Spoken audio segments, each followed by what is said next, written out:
বিসমিল্লাহির রহমানির রহিম। পরম করুণাময় ও অসীম দয়ালু আল্লাহর নামে শুরু।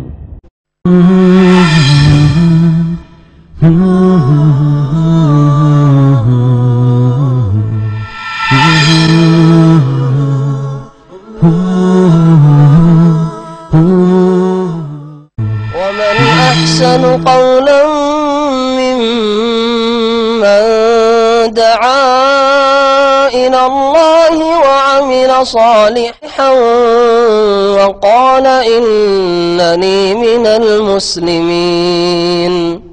السلام عليكم ورحمة الله وبركاته.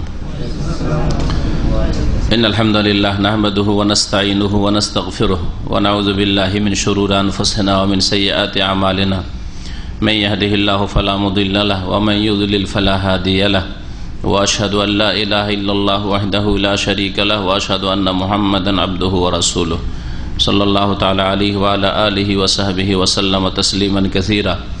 أما بعد فقد قال المؤلف حفظه الله تعالى: الفصل الثاني في وجوب طاعته صلى الله عليه وسلم والاقتداء به.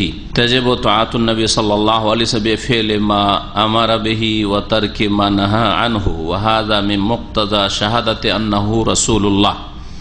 وقد أمر الله تعالى بطاعته في آيات كثيرة تارة مقرونة مع طاعة الله، كما في قوله تعالى: يا أيها الذين آمنوا أطيعوا الله وأطيعوا الرسول وأمثالها من الآيات، وتارة يأمر بها منفردة كما في قوله تعالى: من يطع الرسول فقد أطاع الله، وقوله تعالى: وأطيعوا الرسول لعلكم ترحمون. মহান আল্লাহর সমস্ত প্রশংসা যে আল্লাহ পাক রব্বুল আলামিন আমাদেরকে হেদায়াত দান করেছেন দ্বীন ইসলামের জন্য। সে আল্লাহ পাকের যাবতীয় প্রশংসা যে আল্লাহ পাক রব্বুল আলামিন দ্বীন ইসলামকে পূর্ণতা দান করেছেন শেষ নবী মুহাম্মদুর রাসূলুল্লাহ সাল্লাল্লাহু আলাইহি ওয়াসাল্লামের মাধ্যমে, এবং তার আনুগত্য করা আর তার অনুসরণ করা ফরজ করেছেন মানব জাতির জন্য। আজকে আল্লামা শেখ সালেহুল ফাউজান হাফিজাহুল্লাহর কিতাব আকিদাতুত তাওহীদ থেকে একটি বিষয় নিয়ে আমাদের দর্স হবে। সেটা হচ্ছে নবী করিম সাল্লাল্লাহু আলাইহি সাল্লামের আনুগত্য এবং অনুসরণ করা ফরজ। এই বিষয়ে কিছু আয়াত এবং হাদিস তিনি নিয়ে এসেছেন এবং এই আনুগত্যটা কেমন হবে বলছেন। আল ফাসলুস সানি, দ্বিতীয় অধ্যায়, ফি ওজুবে তাআতিহি সাল্লাল্লাহু আলাইহি ওয়াসাল্লাম, নবী করিম সাল্লাল্লাহু আলাইহি সাল্লামের আনুগত্য করা আবশ্যক বা ফরজ হওয়া সম্পর্কে, ওয়াল ইক্তেদাই বিহি, এবং তার অনুসরণ করা ফরজ। এই বিষয়ে আনুগত্য আর অনুসরণ। আনুগত্য মানে হচ্ছে মেনে চলা, তাআত যেটাকে বলা হয়, মেনে চলা। আপনি যেমন আল্লাহকে মানবেন, আল্লাহর আদেশ নিষেধ মানবেন, তেমনি রাসূলুল্লাহ সাল্লাল্লাহু আলাইহি ওয়াসাল্লামের আদেশ নিষেধ মানবেন। এটা হচ্ছে আনুগত্য। আনুগত্যের ক্ষেত্রে আল্লাহর আনুগত্য রয়েছে, রাসূলের আনুগত্য রয়েছে বিনা কোনো শর্তে। কোরআনে কারীমে আল্লাহর কথা অথবা রাসূলুল্লাহ সাল্লাল্লাহু আলাইহি ওয়াসাল্লামের কথা হাদিসে সহিহ সূত্রে প্রমাণিত হয়েছে। এটা মানার জন্য, আনুগত্য করার জন্য কোনো শর্ত নেই।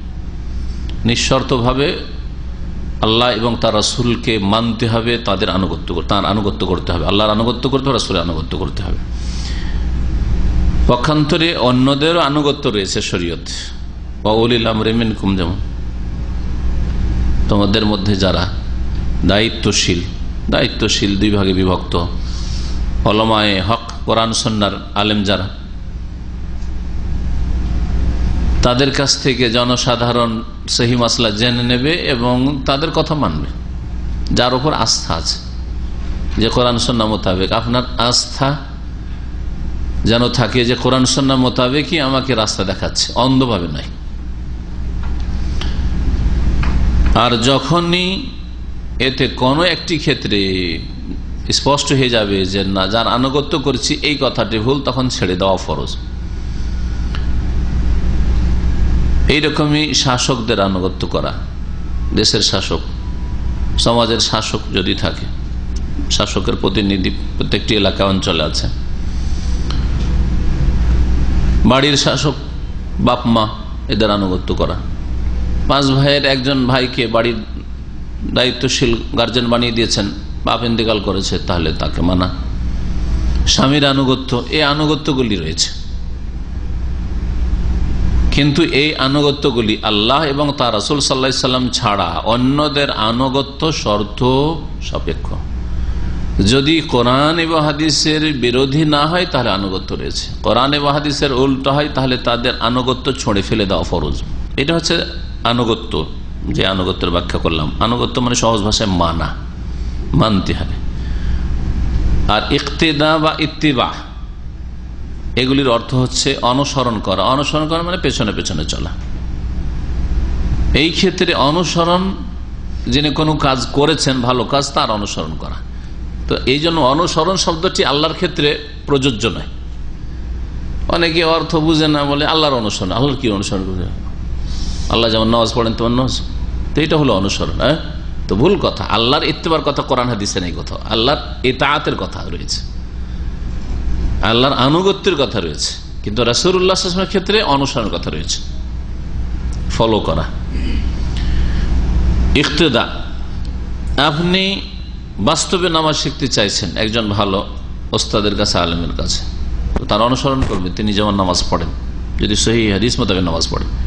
অনেক সময় দেখা যাচ্ছে যে উনি হয়তো কোনো ওজর বশত কিছু সুন্নতের খেলাফ করছেন, অথবা ভুল বশত, অথবা ভুলে গিয়ে, তাহলে অন্ধভাবে অনুসরণ চলবে না, অন্যদের অন্ধ অনুসরণ চলবে না। কিন্তু রাসূলুল্লাহ সাল্লাল্লাহু আলাইহি ওয়াসাল্লামের অনুসরণ বিনা কোনো শর্তে, কারণ তাকে আল্লাহ এই জন্য পাঠিয়েছেন যে তার অনুসরণ করবেন, তিনি উত্তম আদর্শ। তো এই ছিল শাব্দিক ব্যাখ্যা। তাআতুন বা ইতাআ, আতায়তীয় ইতাআতান হয়, কিন্তু আরবরা ওইটাকে তাআতান পড়েছে। ইতাআতান আরবি ভাষায় ব্যবহার হয় না। আর একটা হচ্ছে ইক্তেদা বা ইত্তিবা, এগুলোর মানে হচ্ছে অনুসরণ করা। তাআত মানে হচ্ছে আনুগত্য করা। তো আনুগত্য সম্পর্কে আর অনুসরণ সম্পর্কে নবী করিম সাল্লাল্লাহু আলাইহি ওয়াসাল্লাম, দুটোই যেহেতু নবী সাল্লাল্লাহু আলাইহি ওয়াসাল্লাম করতে হবে, যেমন তাকে মানতে হবে তেমন তার পেছনে পেছনে চলতে হবে, অনুসরণ করতে। অনুসরণ করা মানে পেছনে পেছনে থাকতে হবে, সামনে আগেও বাড়া যাবে না, এর বিপরীত ওটা। ডানে বামে আপনি চলে যাবেন, আগে বেড়ে, তাও চলবে না। যারা ধর্মের নামে বিদআত করেছে তারা আগে বেড়ে গেছে। আর যারা মুসলিম সমাজের ফাসেক গোষ্ঠী, ফরজ ওয়াজিবে ঘাটতি করে, হারাম নাজায়েজ কাবিরা গুনাহ করে, ওরা পিছিয়ে গেছে, মুখালাফাত করেছে। আগে বাড়া, তাকাদ্দুম, আগে বাড়াও যাবে না। লা তুকাদ্দিমু বাইনা ইয়াদাইল্লাহি ওয়া রাসূলিহি, আগে বেড়েছে ধর্মের নামে যারা গোমরাহ হয়েছে, শিরক বিদআত করে, ধর্মের অপব্যাখ্যা করে বা বিকৃত ধর্ম পালন করে। আর যারা মুখালফাত করেছে ফাসেক গোষ্ঠী ইসলামের, যারা হারাম কাজ করে অথবা ফরজ ওয়াজিবে ঘাটতি করে, এরা মুখালফাত করেছে, পিছনে থেকে গেছে, পিছনে থেকে গেছে।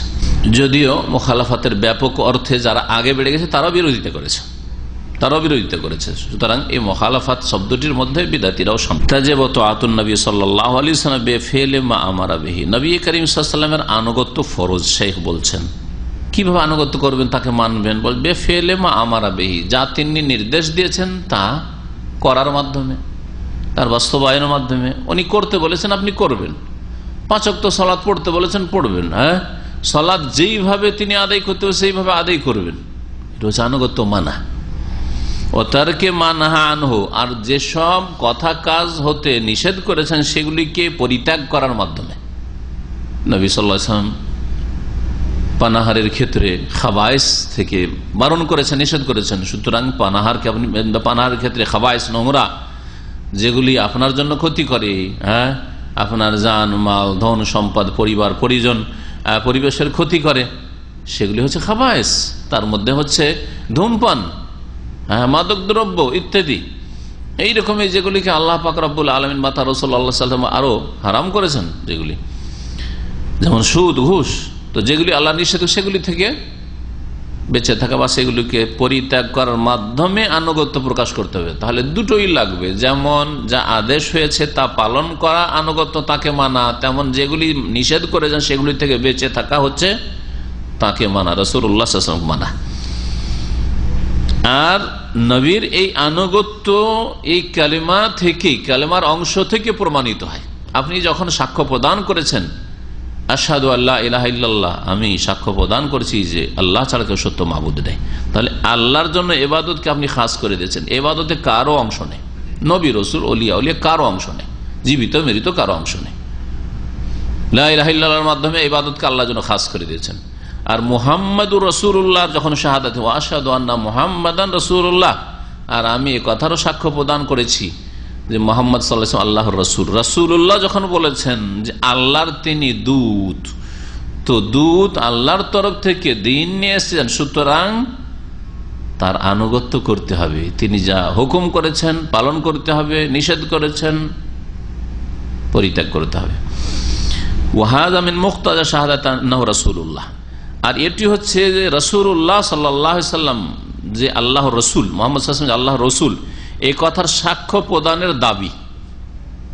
আপনি সাক্ষ্য প্রদান করেছেন কোন মন্ত্র নয়, এটার দাবি হচ্ছে মুহাম্মদ রাসূলুল্লাহ যে বলছেন আপনি, এর দাবি হচ্ছে যে আপনি তার আদেশ নিষেধ মেনে চলবেন। ওয়াকাদ আমার আল্লাহ তাআলা বিতাআতি ফি আয়াতিন কাসীরা, মহান আল্লাহ অনেক আয়াতে কোরআনে কারীমে রাসূল সাল্লাল্লাহু আলাইহি ওয়াসাল্লামের আনুগত্যের নির্দেশ দিয়েছেন। কখনো কখনো আল্লাহর আনুগত্যের সাথে মিলিয়ে তারাতান মাকরুনাতান মা তাআতিল্লাহ, কখনো কখনো আল্লাহর আনুগত্যের সাথে মিলিয়ে আতিউল্লাহ ওয়া আতিউর রাসূল, আল্লাহর আনুগত্য করো, রাসূলের আনুগত্য করো, আল্লাহকেও মানো রাসূলকেও মানো, কোরআনও মানো হাদিসও মানো। কামা ফি কওলিহি তাআলা, যেমন মহান আল্লাহ ইরশাদ করেছেন, এই ক্ষেত্রে একটি আয়াত পেশ করছেন তিনি, কিন্তু অনেক আয়াত রয়েছে। ইয়া আইয়ুহাল্লাযীনা আমানু আতিউল্লাহ ওয়া আতিউর রাসূল, হে ঈমানদারগণ তোমরা আল্লাহকে মানো এবং রাসূলকে মানো। ওমান ইউতিল্লাহ ওয়া রাসূলাহু ফাকাদ ফাযা ফাওজান আযীমা, জানা আল্লাহর সাথে রাসূলের কথা উল্লেখ করা হয়েছে। একসাথে মিলিয়ে অনেকগুলি আয়াতে আল্লাহর আনুগত্য এবং রাসূলের আনুগত্যের কথা বলা হয়েছে। এই আয়াত হয়েছে সূরা নিসার আয়াত নম্বর 59, ও আমসালুহা মিনাল আয়াত, আর এইরকম অনেক আয়াত রয়েছে। ও তারাতান ইয়ামুরু বিহা মুনফারিদাতান, কখনো কখনো শুধুমাত্র আল্লাহর কথা না বলে রাসূলের আনুগত্যের কথা উল্লেখ করা হয়েছে, পৃথক ভাবে রাসূলের আনুগত্যের কথা বলা হয়েছে। এর মানে এই না যে আল্লাহকে বাদ দিয়ে আপনি আনুগত্য করবেন, কিন্তু এখানে একটা গুরুত্ব বোঝা যায় যে নবী সাল্লাল্লাহু আলাইহি ওয়াসাল্লামের আনুগত্যের কথা আলাদা করে যেমন বর্ণনা করা হয়েছে, এরকম বর্ণনা করা হয়েছে। কামাফি কওলিহি তাআলা, যেমন মহান আল্লাহ বলছেন। আর এই আয়াতে শুধু এই কথা না, এর সাথে এই কথাও আছে যে রাসূলকে যে মানলো, রাসূলের যে আনুগত্য করলো, সে আল্লাহকেই মানলো, আল্লাহরই আনুগত্য করলো। রাসূলকে মানা মানে আল্লাহকে মানা। মাইয়তি রাসূল ফাকাদ আতা আল্লাহ, যে রাসূলের আনুগত্য করলো বা রাসূলকে মানলো, ফাকাদ আতা আল্লাহ, সে নিঃসন্দেহে আল্লাহকে মানলা। সূরা নিসা আয়াত নম্বর 80। আরো একটি আয়াত দেখেন, ওয়াতিউর রাসূল লাআল্লাকুম তুরহামুন, শুধু রাসূলের কথা বলা হচ্ছে। রাসূলকে তোমরা মানো, লাআল্লাকুম তুরহামুন, তাহলে তোমাদের উপর দয়া করা হবে। লাআল্লাহ মানুষের ক্ষেত্রে একটি তাফসীর শুনে রাখেন, লাআল্লাহ যখন মানুষের ক্ষেত্রে ব্যবহার হবে, সৃষ্টির ক্ষেত্রে, তখন তার মানে সন্দেহমূলক হবে, সম্ভবতর অর্থ হবে। কারণ লাআল্লাহ হারফে তারাজ্জি, তারাজ্জি মানে হচ্ছে আশা করা যায়, আশা করা যায়। যেমন লাআল্লি আমালু সালিহান, সম্ভবত আমি ভালো আমল করব, কারণ সম্ভাবনা আছে, সম্ভাবনা নাও হইতে পারে। তো মানুষের সাথে সম্পৃক্ত যখন লাআল্লাহ শব্দটি হয়, তখন ওর মানে আশার অর্থ দেয়। আর আশা যেটা করা হয় সেটা কখনো পুরা হয়, কখনো পুরা হয় না, এই জন্য সম্ভবতর অর্থ করা হয়, সম্ভবত এরকম হবে। কিন্তু কোরআনে কারীমে যত লাআল্লাহ ব্যবহৃত হয়েছে, ভালো করে একটা ঢাল আহারে শুনে রাখেন, যেহেতু কাজগুলি আল্লাহ করবেন, আল্লাহর কাজে কোনো সন্দেহ নেই, সম্ভাব্য কাজ না, হইতে পারে আবার নাও হইতে পারে। রসুলকে মানো, লাআল্লাকুম তুরহামুন, সম্ভবত তোমাদের রহম হবে, এই তরজমা চলবে না, নিশ্চিত তখন ইয়াকিনের মানে করতে হবে। এর ওপর সালাফে সালেহিনের ঐক্যমত রয়েছে, কোনো দ্বিমত নেই। কারণ আল্লাহ পাক রব্বুল আলামিনের ওয়াদাতে কোনো রকমের সন্দেহ নেই যে হতে পারে আবার নাও হইতে পারে, এরকম নাই। লাআল্লাকুম তুরহামুন, লাআল্লাকুম তাহতাদুন, লাআল্লাকুম বলে অনেক জায়গা আছে না, হতে পারে যে এরকম হবে, তোমরা হতে পারে এরকম হবে, এই করলে এরকম হবে, আল্লাহ বলছেন আর হতে পারে। হ্যাঁ, লাআল্লাকুম তুরহামুন, এই জন্য ওয়াতিউর রাসূলা, তোমরা রাসূলের আনুগত্য করো, লাআল্লাকুম তুরহামুন, যাতে করে তোমাদের উপর রহম হবে, এরকম তরজমা করবে, নিশ্চিত, সন্দেহ না, ইয়াকিনান। ওয়া তারাতান ইয়াতাওয়াআদু মান আসা রাসূলুল্লাহ সাল্লাল্লাহু আলাইহি ওয়াসাল্লাম, আর কখনো কখনো যারা রাসূল সাল্লাল্লাহু আলাইহি ওয়াসাল্লামের, আল্লাহ রাসূল সাল্লাল্লাহু আলাইহি ওয়াসাল্লামের নাফরমানি করে, বিরুদ্ধাচরণ করে, তাদেরকে ধমক দেওয়া হয়েছে। তাওয়াআদা মানে হচ্ছে ওয়াঈদ, শাস্তি শোনানো। কামা ফি কওলিহি তাআলা, যেমন মহাল্লা আল্লাহর এই বাণীতে রয়েছে, আগের আয়াতটি বলা হল না, সূরা নূর আয়াত নম্বর 56, ওয়া আতিউর রাসূলা লাআল্লাকুম তুরহামুন, তোমরা রাসূলকে মানো যাতে করে তোমাদের উপর দয়া করা হয়। কি করবেন? যাতে করে তোমাদের উপর দয়া করা হয়। আর কখনো কখনো রাসূলুল্লাহ সাল্লাল্লাহু আলাইহি ওয়াসাল্লামের নাফরমানি যারা করে তাদেরকে শাসানিমূলক কথা বলা হয়েছে বা ধমক দেওয়া হয়েছে শাস্তির। এই মর্মে কোরআনে কারিমে আল্লাহ পাক ইরশাদ করছেন, ফালিয়াহযারিল্লাযীনা ইউখালিফুনা আন আমরিহি, যাতে করে সাবধান হয়ে যায়, সতর্ক হয়ে যায় ওই সব লোকেরা যারা তার নির্দেশের বিরোধিতা করে, নির্দেশকে অমান্য করে। আল্লাযীনা ইউখালিফুনা আন আমরিহি, তার আদেশকে অমান্য করে, নির্দেশের বিরোধিতা করে, আল্লাহ আদেশ নিষেধ যে রাসূল, এখানে আন আমরিহি মানে আন আমরি রাসূল, রাসূল সাল্লাল্লাহু আলাইহি সাল্লামের আদেশ নিষেধের যারা বিরোধিতা করে তারা যেন সতর্ক সাবধান হয়ে যায়। কি থেকে সাবধান? আন তুসিবাহু ফিতনাতুন, দুই আযাবের এক আযাব তাদেরকে ধরবে, যে তাদেরকে ফিতনা স্পর্শ করবে, আও ইউসিবাহুম আযাবুন আলীম, অথবা যন্ত্রণাদায়ক শাস্তি তাদেরকে স্পর্শ করবে, তাদের উপর আপতিত হবে। আসাবা ইউসি মানে পৌঁছে যাওয়া, শাব্দিক অর্থ। আব্দুল্লাহ বিন আব্বাস রাদিয়াল্লাহু তাআলা আনহু, প্রখ্যাত মুফাসসির সাহাবী, তিনি বলছেন ফিতনা মানে হচ্ছে দুনিয়ার আযাব, ফিতনা মানে দুনিয়ার আযাব, আর আযাবুন আলীম হচ্ছে আখিরাতের আযাব, পরকালের আযাব। তো যারা রাসূলুল্লাহ সাল্লাল্লাহু আলাইহি ওয়াসাল্লাম বিরোধিতা করে, শিরক বিদআত করে, অথবা ফরজ ওয়াজিব ছেড়ে হারাম নাজায়েজ কাজ করে, এই উভয় জাতিকে বলা হচ্ছে। শিরক বিদআত করে সে মুসলিম সমাজের লোক হইতে পারে, অথবা কাফের শিরক কুফরি করে, ওতে কাফেরও শামিল, যেগুলো অমুসলিম সেগুলো শামিল। আর যারা মুসলিম সমাজের গুনাহগার ফাসিক, কিছু নামাজ পড়ে, কিছু পড়ে না, কিছু রোজা রাখে, কিছু রাখে না, হ্যাঁ, কিছু যাকাত দেয়, কিছু দেয় না, কিছু কখনো পর্দা করে, কখনো পর্দা করে না, সৌদি আরব আসলে পর্দা করে, দেশে গেলে তো সব খুলে, হ্যাঁ, যারা নবীর নাফরমানি করে তাদের উপর হয় দুনিয়ার আযাব আসবে, ফিতনা, দুনিয়ার আযাব। আর দুনিয়ার বহু আযাব রয়েছে, তার মধ্যে সবচেয়ে বড় আযাব হচ্ছে হেদায়েতের তৌফিক না হওয়া। বিদাতির ওপর সবচেয়ে বড় যেটা আল্লাহর মার, আল্লাহর আযাব, সেটা হচ্ছে বিদাতি যেহেতু বিদাতকে, গুনহার কাজকে, পাপের কাজকে সওয়াব নেকি মনে করে, মিলাদ করে সওয়াব মনে করে, শোক মাতম করছে আশুরাই, আর বুক চাপড়াচ্ছে, আর শরীরকে রক্তে রক্তিত করে দিচ্ছে। দেখেছেন এসব দৃশ্য কি? হ্যাঁ, ছোরা নিয়ে এইভাবে মারছে, করছে এই খবিস মালাউন গুলো। তো এইসব, এটা দুনিয়ার আযাব, দুনিয়ার সামান্য শাস্তি তো তোমরা নিজেরাই নিজেকে দিচ্ছ এইসব করে। হ্যাঁ, আর তোমরাকে আল্লাহ পাক একটা যেটা বড় আযাব দিয়েছেন, বহু আযাব আরো রয়েছে, বড় আযাব, সেটা তোমাদেরকে আল্লাহ কখনো হেদায়েত নসিব করবেন না, কারণ বাতিলকে তোমরা ধর্ম মনে করে পালন করছো। কারণ মানুষের যদি ছেলে মেয়ের ক্ষয়ক্ষতি হয়, ধন সম্পদের ক্ষয়ক্ষতি হয়, বা নিজের যদি প্রাণনাশ হয়, আর সহি ইমানের হালাতে থাকে, তো জান্নাতটা তো পাবে, ঠিক কিনা? কিন্তু দুনিয়াতে যদি হেদায়েত হারা হয়ে যায়, রাস্তা হারিয়ে দেয় জান্নাতের, কখনো জান্নাত যেতে পারবে না। এইসব শিরক বিদআতের ধর্ম পালন করে কোনো জান্নাত যেতে পারবে না, তাই এটা সবচেয়ে বড় আযাব। তো এর জন্য ফিতনাতুনের ব্যাপক অর্থ দুনিয়ার আযাব, কিন্তু সবচেয়ে বড় আযাব মনে রাখবেন, যেই আযাবটা প্রত্যেক বিদআতির উপর হয়, যে হেদায়েত হয়ে না আসে। আর অতক্ষণ পর্যন্ত বিদআতি হেদায়েত হয় না যতক্ষণ পর্যন্ত তার মগজে এই কথা না ঢুকে যেন আমি ভুল কাজ করছি। আর সাধারণত ভুল কাজ করছি এই কথা তার মগজে ঢুকে না, কারণ মনে করে যে ওয়াহুম ইয়াহসাবুনা আন্নাহুম ইহসানুনা, ভালো কাজ তো করছি আমরা, কি মন্দ কাজ করছি মিলাদ করে, কি মন্দ কাজ করছি হালুয়া রুটি করেছি, কি মন্দ করছে তাজিয়া মাতব করে, শোক প্রকাশ করছে নবীর নাতির জন্য।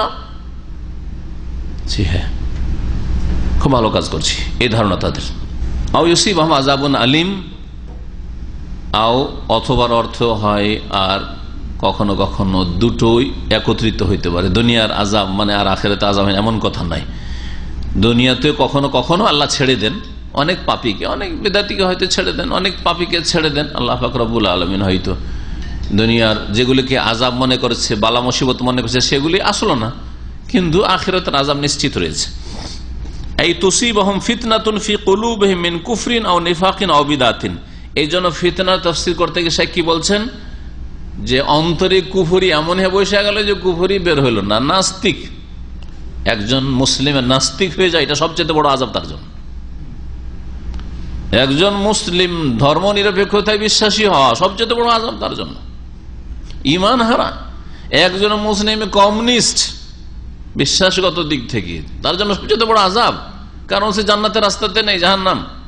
আল্লাহর গজব সবসময় হইতে আছে, তার ক্রোধ আল্লাহর বাড়তেই আছে তার উপর। এইরকম একজন কবর মাজার পূজার ধর্ম পালন করে, একজন বিদআতের ধর্ম পালন করে, এটা সবচেয়ে বড় আযাব। কুফরি, নেফাক, মুনাফিকি, কপটতা, সে আমলের মুনাফিক হোক অথবা আকীদার মুনাফিক হোক, এগুলি আযাব। আও বিদআতিন, অথবা বিদআত, এটা হচ্ছে ফিতনা, ফিতনা লিপ্ত মানুষের। একটা হচ্ছে পার্থিব ফিতনা, টাকা পয়সা, ধন দৌলত, পরিবার, এইসবের ক্ষেত্রে ফিতনায় পড়া। আর একটা হচ্ছে ধর্মীয় ফিতনা। ধর্মীয় ফিতনা সবচেয়ে বড় ফিতনা। সে নিজের দিন ধর্মকে হেফাজত করতে পারলো না, এটা সবচেয়ে বড় ফিতনা তার জন্য বালা মুশকিল। আও আযাবুন আলিম ফিদ দুনিয়া, দুনিয়ার কঠোর আযাব, বিকাতলিন আও হাদ্দিন আও হাবসিন। শেখ এভাবে ব্যাখ্যা করেছেন যে হয় আযাবুন আলিম দুনিয়াতে, এই তাহলে ফিতনা মানে তিনি এই ব্যাখ্যাগুলি করলেন, কুফরি, কপটতা বা বিদআত, এগুলি হচ্ছে ফিতনায় লিপ্ত হওয়া। আর আযাবুন আলিমকে তিনি দুনিয়াতে হইতে পারে, সেটা আখিরাতেও। দুনিয়ার আযাব যেমন নিহত হইতে হলো মুসলিমের হাতে, আল্লাহর দিনের মুজাহিদের হাতে, যেমন বদর ওহুদে যেসব কাফের গুলো জাহান্নামে পৌঁছেছে নিহত হয়ে। আর হাদ্দিন, অথবা দণ্ডবিধান কায়েম হলো, চোরের হাত কাটা হয়েছে।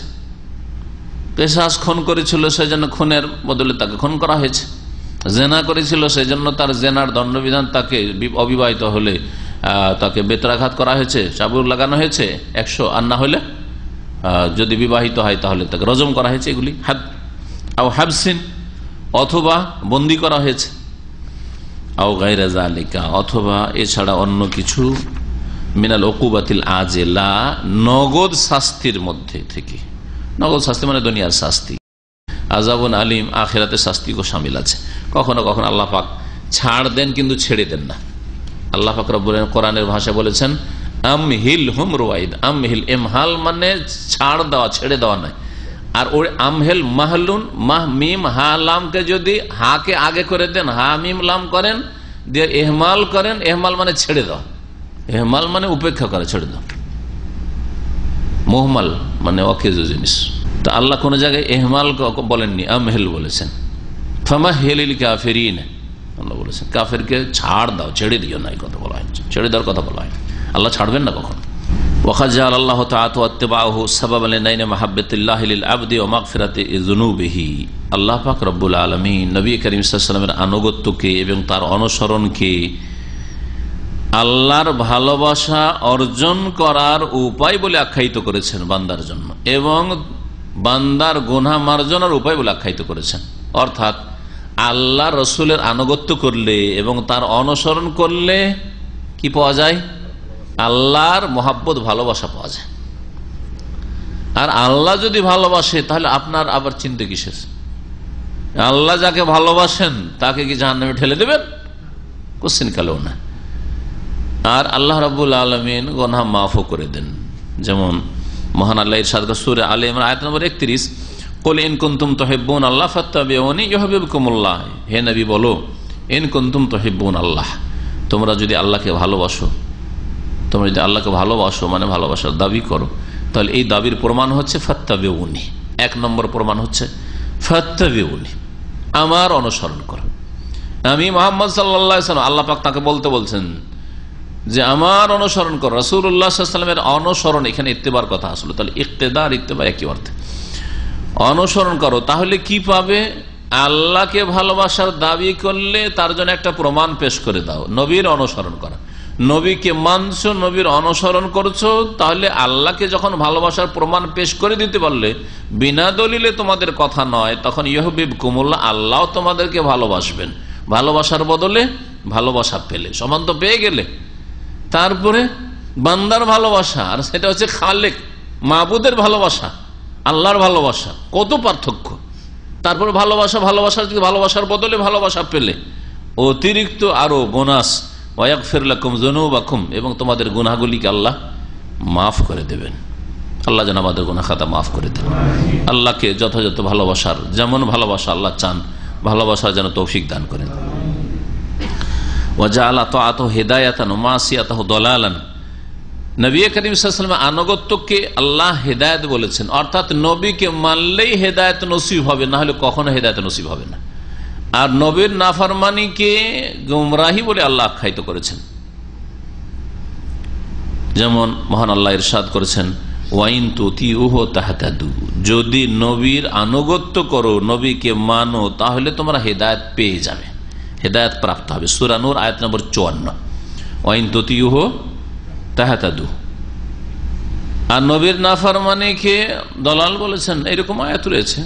যদি এই আয়াতে বিপরীত অর্থ আছে, নবীকে মানলে কি হয়? হেদায়েত পাওয়া যায়। তার মানে নবীর নাফরমানি করলে কি হয়?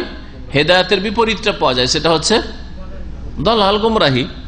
কিন্তু আর এক আয়াতে রয়েছে, ওয়া ইয়াসিল্লাহ ওয়া রাসূল ফাকাদ দাল্লা দালালাম মুবিনা। ওয়া ইয়াসিল্লাহ ওয়া রাসূল, আল্লাহ এবং রাসূলের নাফরমানি করবে, সে সুস্পষ্ট গুমরাহিতে চলে যাবে। ওয়াকাল তাআলা, মহান আল্লাহ ইরশাদ করেছেন, ফাইন লাম ইস্তাজিবু লাকা ফাআলাম আন্নামা ইয়াত্তাবিউনা আহওয়াআহুম। এই আয়াতে এই গুমরাহির কথা আল্লাহ উল্লেখ করেছেন। ফাইন লাম ইস্তাজিবু লাকা, হে নবী, তোমার ডাকে যদি সাড়া তারা না দেয়, মানব জাতি যদি তোমার ডাকে সাড়া না দেয়, তুমি যেদিকে ডাকছো সেদিকে না আসে, ফাআলাম, তাহলে জেনে রাখো তারা কি করে, তাহলে আন্নামা ইয়াত্তাবিউনা আহওয়াআহুম, তারা নিজের কুপ্রবৃত্তির অনুসরণ করে, মনের পূজা করে, তারা মনে খেয়াল খুশি যা আসে তারই অনুসরণ করে। ইয়াত্তাবিউনা আহওয়া, হাওয়ার বহু বচন হচ্ছে আহওয়া। হাওয়া ইয়াহবি মানে ঝুঁকে যাওয়া, শাব্দিক অর্থ। মন যেদিকে ঝুঁকে সেদিকে যায়। মন ঝুঁকলো নামাজে, চললে নামাজ পড়ে আসে। মন ঝুঁকলো চললে খেলার দিকে, খেলা দিকে আসে। মন ঝুঁকে গেল ঘুমের দিকে, ঘুমিয়ে থাকি, এখন থাক। এই জন্য হাওয়া, কুপ্রবৃত্তির অনুসরণকে হাওয়া এই জন্য বলা হয়, কারণ যেদিকে ঝুঁকে মন সেদিকে যায়। ও আল্লাহ যেদিকে ঝুঁকায় সেদিকে ঝুঁকবে না, রসুল যেদিকে ঝুঁকায় সেদিকে ঝুঁকবে না, মন যেদিকে ঝুঁকায় সেদিকে ঝুঁকবে। এটা হচ্ছে কুপ্রবৃত্তি, হাওয়া। আল্লাহ পাক বলছেন, ওয়ামান আদাল্লু মিম্মান ইত্তাবা হাওয়াহু বিগাইরি হুদা মিনাল্লাহ, আর ওর চাইতে অধিক পথভ্রষ্ট কে আছে? ওয়ামান আদাল্লু, ওর চাইতে বেশি অধিক পথভ্রষ্ট কে আছে? যেই ব্যক্তি কি করে, ইত্তাবা হাওয়াহু, নিজের কুপ্রবৃত্তির অনুসরণ করে, বেগাইরে হুদা মিনাল্লাহ, আল্লাহর দিক নির্দেশনা বাদ দিয়ে, আল্লাহর দিক নির্দেশনা বা হেদায়েত বাদ দিয়ে যারা নিজের খেয়াল খুশির অনুসরণ করে, তার চাইতে বেশি পথভ্রষ্ট আর কি আছে? ইন্নাল্লাহ লা ইয়াহদিল কওমাজ জালিমিন, আল্লাহ পাক নিঃসন্দেহে জালেম সম্প্রদায়কে রাস্তা দেখান না জান্নাতের। আল্লাহ পাক এই আয়াতে নবীর নাফরমানদেরকে জালেম বললেন, নবীর নাফরমানদেরকে আল্লাহ পাক কি বললেন? তা কুপ্রবৃত্তির অনুসারী বললেন, ওদের চাইতে অধিক পথভ্রষ্ট আর কেউ নাই, এরা সবচেয়ে বেশি ভ্রষ্ট, গুমরাহ। ও আখবারা সুবহানাহু, এই আয়াত হচ্ছে সূরা কাসাস আয়াত নম্বর 50। ও আখবারা সুবহানাহু ওয়া তাআলা আন্না ফীহিল কুদওয়াতুল হাসানাতা লিউম্মতিহি, আর আল্লাহ সুবহানাহু ওয়া তাআলা এই কথাও জানিয়ে দিয়েছেন যে নবী মুহাম্মদ সাল্লাল্লাহু আলাইহি সাল্লামের মধ্যে তার উম্মতের জন্য উত্তম আদর্শ রয়েছে। কুদওয়া হাসানা আর উসওয়া হাসানা একই জিনিস। উসওয়া মানেও আদর্শ, আর কুদওয়াতুন মানেও আদর্শ। নবী করিম সাল্লাল্লাহু আলাইহি ওয়াসাল্লামের মধ্যে উত্তম আদর্শ রয়েছে, তিনি আমাদের জন্য একমাত্র উত্তম আদর্শ, আর কোন আদর্শ আমাদের কাছে নেই। ফাকালা তাআলা, মহান আল্লাহ ইরশাদ করেছেন সূরা আহজাব আয়াত নম্বর 21, লাকাদ কানা লাকুম ফি রাসূলিল্লাহি উসওয়াতুন হাসানাহ, নিঃসন্দেহে তোমাদের জন্য রাসূলুল্লাহ সাল্লাল্লাহু আলাইহি ওয়াসাল্লামের মাঝে উত্তম আদর্শ রয়েছে। লিমান কানা ইয়ারজুল্লাহ, ওই সব লোকদের জন্য এই উত্তম আদর্শ কারা গ্রহণ করবে? উত্তম আদর্শ হিসাবে নবীকে যারা আল্লাহর সাক্ষাতের আশাবাদী, মানে আল্লাহর প্রতি বিশ্বাসী, ওয়াল ইয়াউমাল আখির, আর পরকালে বিশ্বাসী যারা। রাজা এরজুমান আশা রাখা মানে সাক্ষাতের আশাবাদী বা সাক্ষাতে বিশ্বাসী হওয়া। ওয়া যাকারাল্লাহ কাসীরা, এবং বেশি বেশি আল্লাহকে যারা স্মরণ করি। কাল ইবনে কাসির রাহিমাহুল্লাহ তাআলা, ইমাম ইবনে কাসির রাহমাতুল্লাহ আলাইহি এই আয়াত সম্পর্কে বলছেন যে এই আয়াতে কারিমা অত্যন্ত গুরুত্বপূর্ণ। রাসূলুল্লাহ সাল্লাল্লাহু আলাইহি ওয়াসাল্লাম যে উত্তম আদর্শ এই বিষয়ে জীবনের প্রতিটি ক্ষেত্রে, কথায়, কাজে, সর্ব অবস্থায়। হাযিহিল আয়াতুল কারিমা আসলুন কবীর ফি তাআসসি বিরাসূলিল্লাহ সাল্লাল্লাহু আলাইহি ওয়াসাল্লাম। এই আয়াতে কারিমাটি হচ্ছে বড় একটি মৌলিক নীতিমালা, আসল মানে ইসলামের যেটা উসুল, বুনিয়াদী জিনিস। ফি তাআসসি বিরাসূলিল্লাহ, রাসূলুল্লাহ সাল্লাল্লাহু আলাইহি ওয়াসাল্লামের অনুসরণ ক্ষেত্রে। তাআসসি শব্দটি উসওয়াতুন থেকে এসেছে, রাসূলুল্লাহ সাল্লাল্লাহু আলাইহি ওয়াসাল্লামকে আদর্শ মানার ক্ষেত্রে। ফি আকওয়ালিহি, তার কথাই, নবীর কথা আপনার জন্য আদর্শ। ও আফআলিহি, নবীর কাজের ক্ষেত্রে, নবীর কাজগুলি আপনার জন্য আদর্শ। ও আহওয়ালিহি, তার জীবনের বিভিন্ন অবস্থা আপনার জন্য আদর্শ। নবী করিম সাল্লাল্লাহু আলাইহি সাল্লামের ব্যক্তি জীবনের অবস্থা কেমন ছিল, পারিবারিক অবস্থা কেমন ছিল, তার নির্জনতার অবস্থা কেমন ছিল ইত্যাদি, তার জিহাদের ময়দান অবস্থা কেমন ছিল, সাথী সঙ্গীদের সাথে তার অবস্থা কেমন ছিল, দাস দাসীদের সাথে তার কেমন অবস্থা ছিল, তার ছেলে মেয়েদের সাথে তার কেমন অবস্থা ছিল ইত্যাদি। এইভাবে তার আহওয়াল, হালাতুনের বহুবচন। ওয়ালিহাযা আমারা তাবারাকা ওয়া তাআলা আন-নাস বিত-তা'সসি বিন-নবী সাল্লাল্লাহু আলাইহি ওয়াসাল্লাম। এই আয়াতটি যে নাযিল হয়েছে, এর আগে পরে যে আয়াতগুলি রয়েছে সেগুলি আহজাবের যুদ্ধ, যে খন্দকের যুদ্ধ বলা হয়, পরীক্ষা খননের যুদ্ধ, আহজাবের যুদ্ধের সাথে সম্পর্কিত আয়াত। তো আহজাবের যুদ্ধে নবী করিম সাল্লাল্লাহু আলাইহি ওয়াসাল্লাম যেই আদর্শ ছিলেন সাহাবায়ে কেরামদের জন্য, পরীক্ষা খনন করতে হচ্ছে।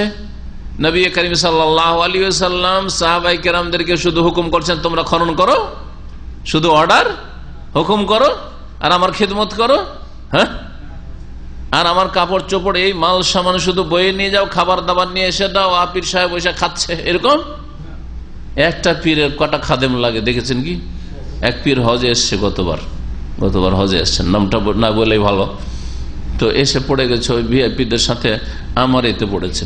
তার 4-5টা খাদেম, কেউ প্লেট ধরে আছে, কেউ খাওয়াচ্ছে, কেউ তার মুখ মুছে দিচ্ছে, কেউ তার জুতা পরিয়ে দিচ্ছে। এই হলো অবস্থা। এরা আশেকে রসুল, আবার এই পীরগুলো আবার আশেকে রসুল। রাসূলুল্লাহ সাল্লাল্লাহু আলাইহি ওয়াসাল্লামকে সাহাবী বলছেন, ইয়া রাসূলুল্লাহ, খিদার তাড়নে আর থাকতে পারছি না, আর এই মাটি পাথর উঠাতে হচ্ছে, যেহেতু পরীক্ষা, গর্ত খনন করতে হচ্ছে মদিনার হেফাজতের জন্য, খন্দক বুঝছেন তো, পরীক্ষা। তো এই অবস্থায় পেটে পাথর বাঁধা, একটা পাথর বাঁধা। নবী করিম সাল্লাল্লাহু আলাইহি ওয়াসাল্লাম কাপড়টা উঠিয়ে পেটটা দেখাচ্ছেন, দেখো 2টো পাথর বাঁধা। নবী করিম সাল্লাল্লাহু আলাইহি ওয়াসাল্লাম নিজে পাথর বইছেন, এমন নয় যে তোমরা শুধু বয়ে দাও, হ্যাঁ, কেউ খনন করো, কেউ বয়ে দাও, হ্যাঁ, না। নবী করিম সাল্লাল্লাহু আলাইহি ওয়াসাল্লাম নিজে বহন করছেন, নিজে পরীক্ষা খনন করছেন, আর তাদেরকে উৎসাহিত করছেন। আল্লাহুম্মা লা আইশা ইল্লা আইশুল আখিরা ফাগফিরিল আনসার ওয়াল মুহাজিরা। আল্লাহ, আসল জীবন তো হচ্ছে আখিরাতের জীবন। ফাগফিরিল আনসারা বা ফানসুরিল আনসার ওয়াল মুহাজিরা, 2 রকমের রিওয়ায়াত রয়েছে, সহিহ বুখারীতে রয়েছে যে আল্লাহ তুমি আনসার এবং মুহাজিরিনদের সাহায্য করো, বা আনসার এবং মুহাজিরিন যারা আমার সাথে এই জিহাদ ফি সাবিলিল্লাহ পরীক্ষা খননের কাজ করছে, তাদের গুনাহ খাতা তুমি মাফ করে দাও। নবী করিম নিজে পরীক্ষা খনন করছেন। এটা এমন বড় পাথর পড়লো যে কেউ সেটাকে ভাঙতে পারে না, উঠাইতে পারে না, ভাঙতে পারে না। নবী করিম সাল্লাল্লাহু আলাইহি ওয়াসাল্লাম আঘাত করলেন, চূর্ণ বিচূর্ণ করে দিলেন।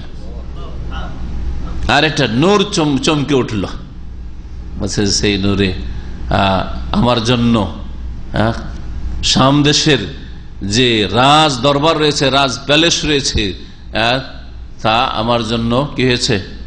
নবী করিম সাল্লাল্লাহু আলাইহি ওয়াসাল্লাম বলেছেন আলোকিত হয়ে গেছে, মানে তা আমি দেখতে পাচ্ছি। তার মানে অচিরেই তোমরা, শীঘ্রই সেই সামদেশ বা রোম সাম্রাজ্য তোমরা নিজের হাতে নেবে, তোমরা বিজয় লাভ করবে সেখানে, আর সেই রাজ প্যালেস তোমাদের হাতে আসবে।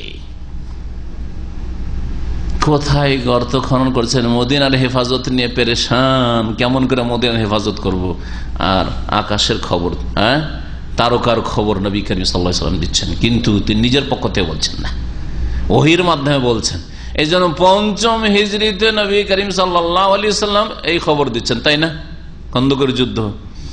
আর ১০ম হিজরি কেন নবী সাল্লাল্লাহু আলাইহি ওয়াসাল্লাম ইন্তেকাল হয়ে গেল একাদশ হিজরিতে।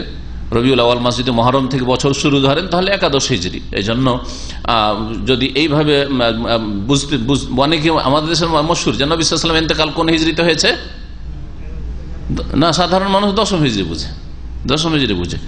কিন্তু যদি নবী সাল্লাল্লাহু আলাইহি ওয়াসাল্লামের হিজরত থেকে নিয়ে তার ইন্তেকাল ধরেন, হিজরত করেছে রবিউল আউয়াল মাসে, ইন্তেকাল হয়েছে রবিউল আউয়াল মাসে, তাহলে রবিউল আউয়াল থেকে রবিউল আউয়াল, তাহলে ঠিক আছে ১০ বছর। কিন্তু যদি বছর মুহররম থেকে যখন গণনা শুরু হয়েছে ওই হিসাবে যদি ধরেন, তো নবী করিম সাল্লাল্লাহু আলাইহি সাল্লামের একাদশ হিজরিতে 11তম হিজরিতে কি হয়েছে, ইন্তেকাল হয়েছে। তারপরে মাত্র ২.২ বছর আবু বকর সিদ্দিক রাদিয়াল্লাহু তাআলা আনহু, তারপরে ওমর রাদিয়াল্লাহু তাআলা খেলাফত ১০ বছরের কিছু সামান্য বেশি, ১০.৫ বছর ধরেন। এই ১০ বছরের মধ্যে প্রথম দিকে ওমর রাদিয়াল্লাহু তাআলা আনহু শাম দেশ বিজয় করে ফেললেন, আর ওইদিকে পারস্য দেশে ওইখানেও জেহাদ চলছে আলহামদুলিল্লাহ। সেখান থেকেও কোন যে কিসরা পারস্যদের ধনভাণ্ডার আসতে শুরু হইল, আর মানুষের কাছে কোনো অভাব থাকলো না মুসলিমদের কাছে। যারা পেটে পাথর বেঁধে পরীক্ষা খনন করছিল আর কয়েক দিন ধরে খেতে পায়নি, মাসের পর মাস বাড়িতে চুলা জ্বালাবার কোনো ব্যবস্থা নেই, আর তাদের বাড়িতে ধন সম্পদের কোনো অভাব নেই। আল্লাহর দ্বীনকে যখন সুন্দরভাবে তারা প্রতিষ্ঠা করার জন্য জিদ্দোজহদ করেছে, মেহনত পরিশ্রম করেছে, আল্লাহ পাক রব্বুল আলামিন দুনিয়ার নিয়ামত তাদের পায়ে লুটিয়ে দিয়েছে। রাসূলুল্লাহ সাল্লাল্লাহু আলাইহি ওয়াসাল্লাম শুধু ওই নামাজ রোজা আর ২-৩টা কাজে আর জিকির তসবিতে আদর্শ নয়, জীবনের প্রতিটি ক্ষেত্রে আদর্শ, জিহাদের ময়দানেও আদর্শ। কারণ এখানে যে আয়াতের প্রসঙ্গ না, ওখানে নামাজের কথা না, অন্য কোন ইবাদতবন্দির কথা আছে, ওখানে জিহাদের ময়দান খন্দকের যুদ্ধের কথা আলোচনা করা হয়েছে। তো খন্দকের যুদ্ধে যেইভাবে রাসূলুল্লাহ যে ইখলাসের সাথে, যে কুরবানির সাথে, যে ধৈর্যের সাথে, আর যে মেহনত পরিশ্রমের সাথে এবং আল্লাহর প্রতি ইয়াকিনের সাথে যে আল্লাহ সাহায্য করবেন, ওই রকম ইয়াকিন আর ঈমানের সাথে ধৈর্যের সাথে তোমরাও আল্লাহর ইবাদতবন্দি, আল্লাহর দ্বীনের কাজ করা। আল্লাহর দ্বীনের কাজ করতে গিয়ে নিরাশ হয়ে যাবেন, হাই রে চারিদিকে দুশ্মন, চারিদিকে শুধু সমালোচনা। এখনো গায়ে কেউ হাত দেয়নি, এখনো সরাসরি মুখের সামনে এসে কেউ গাল দেওয়ার সাহস করেনি, দূর থেকে শুনছে খুব সমালোচনা হচ্ছে। আমি তাওহীদ সুন্নাতের কথা বলছি, খুব সমালোচনা হচ্ছে। আরে এসব সমালোচনা আর শোনা যাবে না, বাদ দিয়ে সব কথা বলা যাবে না, থাক। যেমন দেশের লোক চলছে তেমন চলি, যেমন বিদাতিরা করছে তাই করি। এইটুকু করতে পারছেন না, মানুষের সমালোচনা কে ভয় করছেন, তো বাকি আর কি সামনে কদম বাড়াবেন? কোথায় রাসূলুল্লাহ আদর্শ? তাই শেখ বলছেন এই কথাগুলি, ওয়ালিহাযা আমারা তাবারাকা ওয়া তাআলা আন-নাস বিত-তা'সি বিন-নবী সাল্লাল্লাহু আলাইহি ওয়াসাল্লাম ইয়াউমাল আহজাবি ফি সাবরিহি ওয়া মুসাবারাতিহি ওয়া মুরাবাতাতিহি ওয়া মুজাহাদাতিহি ওয়া ইনতিজারিহি আল-ফারাজা মির রাব্বিহি আযজা ওয়া জাল সালাওয়াতুল্লাহি ওয়া সালামু আলাইহি দায়মান ইলা ইয়াউমিদ্দিন। বলছেন এই জন্য আল্লাহ তাবারাকা ওয়া তাআলা সমস্ত মানুষকে, মুসলিম উম্মতকে নবী করিম সাল্লাল্লাহু আলাইহি সাল্লামের অনুসরণের নির্দেশ দিচ্ছেন। লাকাদ কানা লাকুম ফি রাসূলিল্লাহি উসওয়াতুন হাসানা। ইয়াউমাল আহজাবে, আহজাবের যুদ্ধের দিন, খন্দকের যুদ্ধের দিন। খন্দকের যুদ্ধের দ্বিতীয় নাম হচ্ছে আহজাবের যুদ্ধ। হিজব মানে একটি দল, আর আহজাব মানে বহু দল। তো কাফেরদের বহু দল এসেছিল মদিনা ঘেরাও করার জন্য, এবারে একেবারে মোহাম্মদের সাথী সঙ্গী কে শেষ করে দেবো, মদিনা থেকে উৎখাত করে দেবো। কিন্তু আল্লাহ যা করতে চেয়েছেন তাই হয়ে থাকে, তার বিপরীত কেউ করতে পারলে ইয়াকদি আল্লাহ আমরান কানা মাফউলা। আল্লাহ পাক যা করতে চান তাই করেন, কোন শক্তি কিছু করতে পারে না, কিন্তু কর্ম করতে হবে। ফি সাবরিহি, এই খন্দকের যুদ্ধের দিনে তার ধৈর্যের ক্ষেত্রে, মুসাবারাতিহি এবং একে অপরকে ধৈর্যের উপদেশ দেওয়ার ক্ষেত্রে, অমরাবাতাতিহি এবং আল্লাহর দ্বীনকে প্রতিষ্ঠা করার জন্য জিহাদের ময়দানে অটল থাকার ক্ষেত্রে মোরাবাতা বলা হয়। আর আল্লাহর দুশমনদের সামনে অটল হয়ে দাঁড়িয়ে থাকা, বর্ডারের পাহারা দেওয়া, সীমানার পাহারা দেওয়াকে এই জন্য মুরাবেদ বলা হয়, যারা পাহারা দেয় তাদেরকে। অমুজাহাদাতে, এবং তার প্রচেষ্টার ক্ষেত্রে, মেহনত পরিশ্রমের ক্ষেত্রে, মেহনত পরিশ্রম সবকিছু করেছেন যতটা পারলেন, আর তারপরে ওয়ান্তেজারিহিল ফারাজা মির রব্বিহি আযজা ওয়া জাল, আল্লাহ আযজা ওয়া জাল তার রবের কাছে বালা মুসিবত দূরীভূত করার অপেক্ষায় তিনি। আল্লাহ এখন বালা মুসিবত দূর করবেন। ঘেরাও করে থাকলো কাফের মুশরিকেরা, আর কয়েকবার করে তারা মদিনায় ঢোকার জন্য লাফ দেওয়ার চেষ্টা করলো, কিন্তু তাদেরকে সাথে সাথে মেরে প্রতিহত করলেন সাহাবায়ে কেরামরা, কেউ আর ঢুকতে পারলো না। বেশ দীর্ঘ লম্বা সময় হয়ে যাচ্ছে, কিন্তু আর মদিনায় তারা ঢুকতেও পারছে না।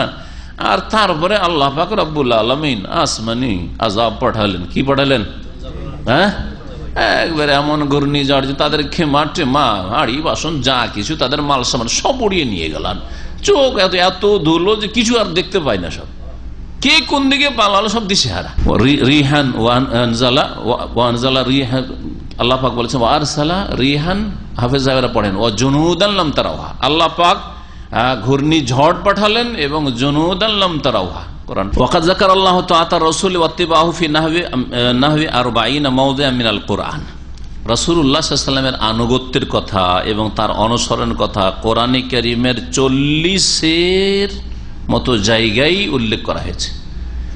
নবীর আনুগত্য করতে হবে এবং নবীর অনুসরণ করতে হবে, এই কথাটি 40টি জায়গায় উল্লেখ করা হয়েছে কোরআনে কারীমে।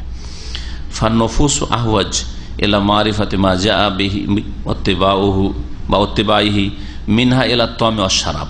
এক হচ্ছে মানুষের প্রয়োজন পানাহারের, খাওয়া দাওয়া না করলে মানুষ বাঁচে না, ঠিক না? জরুরি জিনিস, খাওয়া দাওয়া করতে হবে, নাহলে বাঁচা যাবে না। আর একটা মানব জাতির প্রয়োজন হচ্ছে নবী করিম সাল্লাল্লাহু আলাইহি ওয়াসাল্লাম যেই দিন নিয়ে এসেছেন, ওহীর দিন কোরআন এবং হাদিস, এই কোরআন এবং হাদিস সম্পর্কে জ্ঞান অর্জন করার প্রয়োজন। কোনটা বেশি জরুরি? আজকাল যদি মুসলিমদের মাঝে ভোটাভুটি করেন তো 90% বা 95% মুসলিম ভোট দেবে যে আরে খাওয়া দাওয়া না করলে বাঁচা যায়, খাওয়া দাওয়া বেশি জরুরি, আর খেয়ে দে তারপরে আল্লাহর দিনের কথা শিখবো না আমল করবো, এটা পরের কথা, তাই না?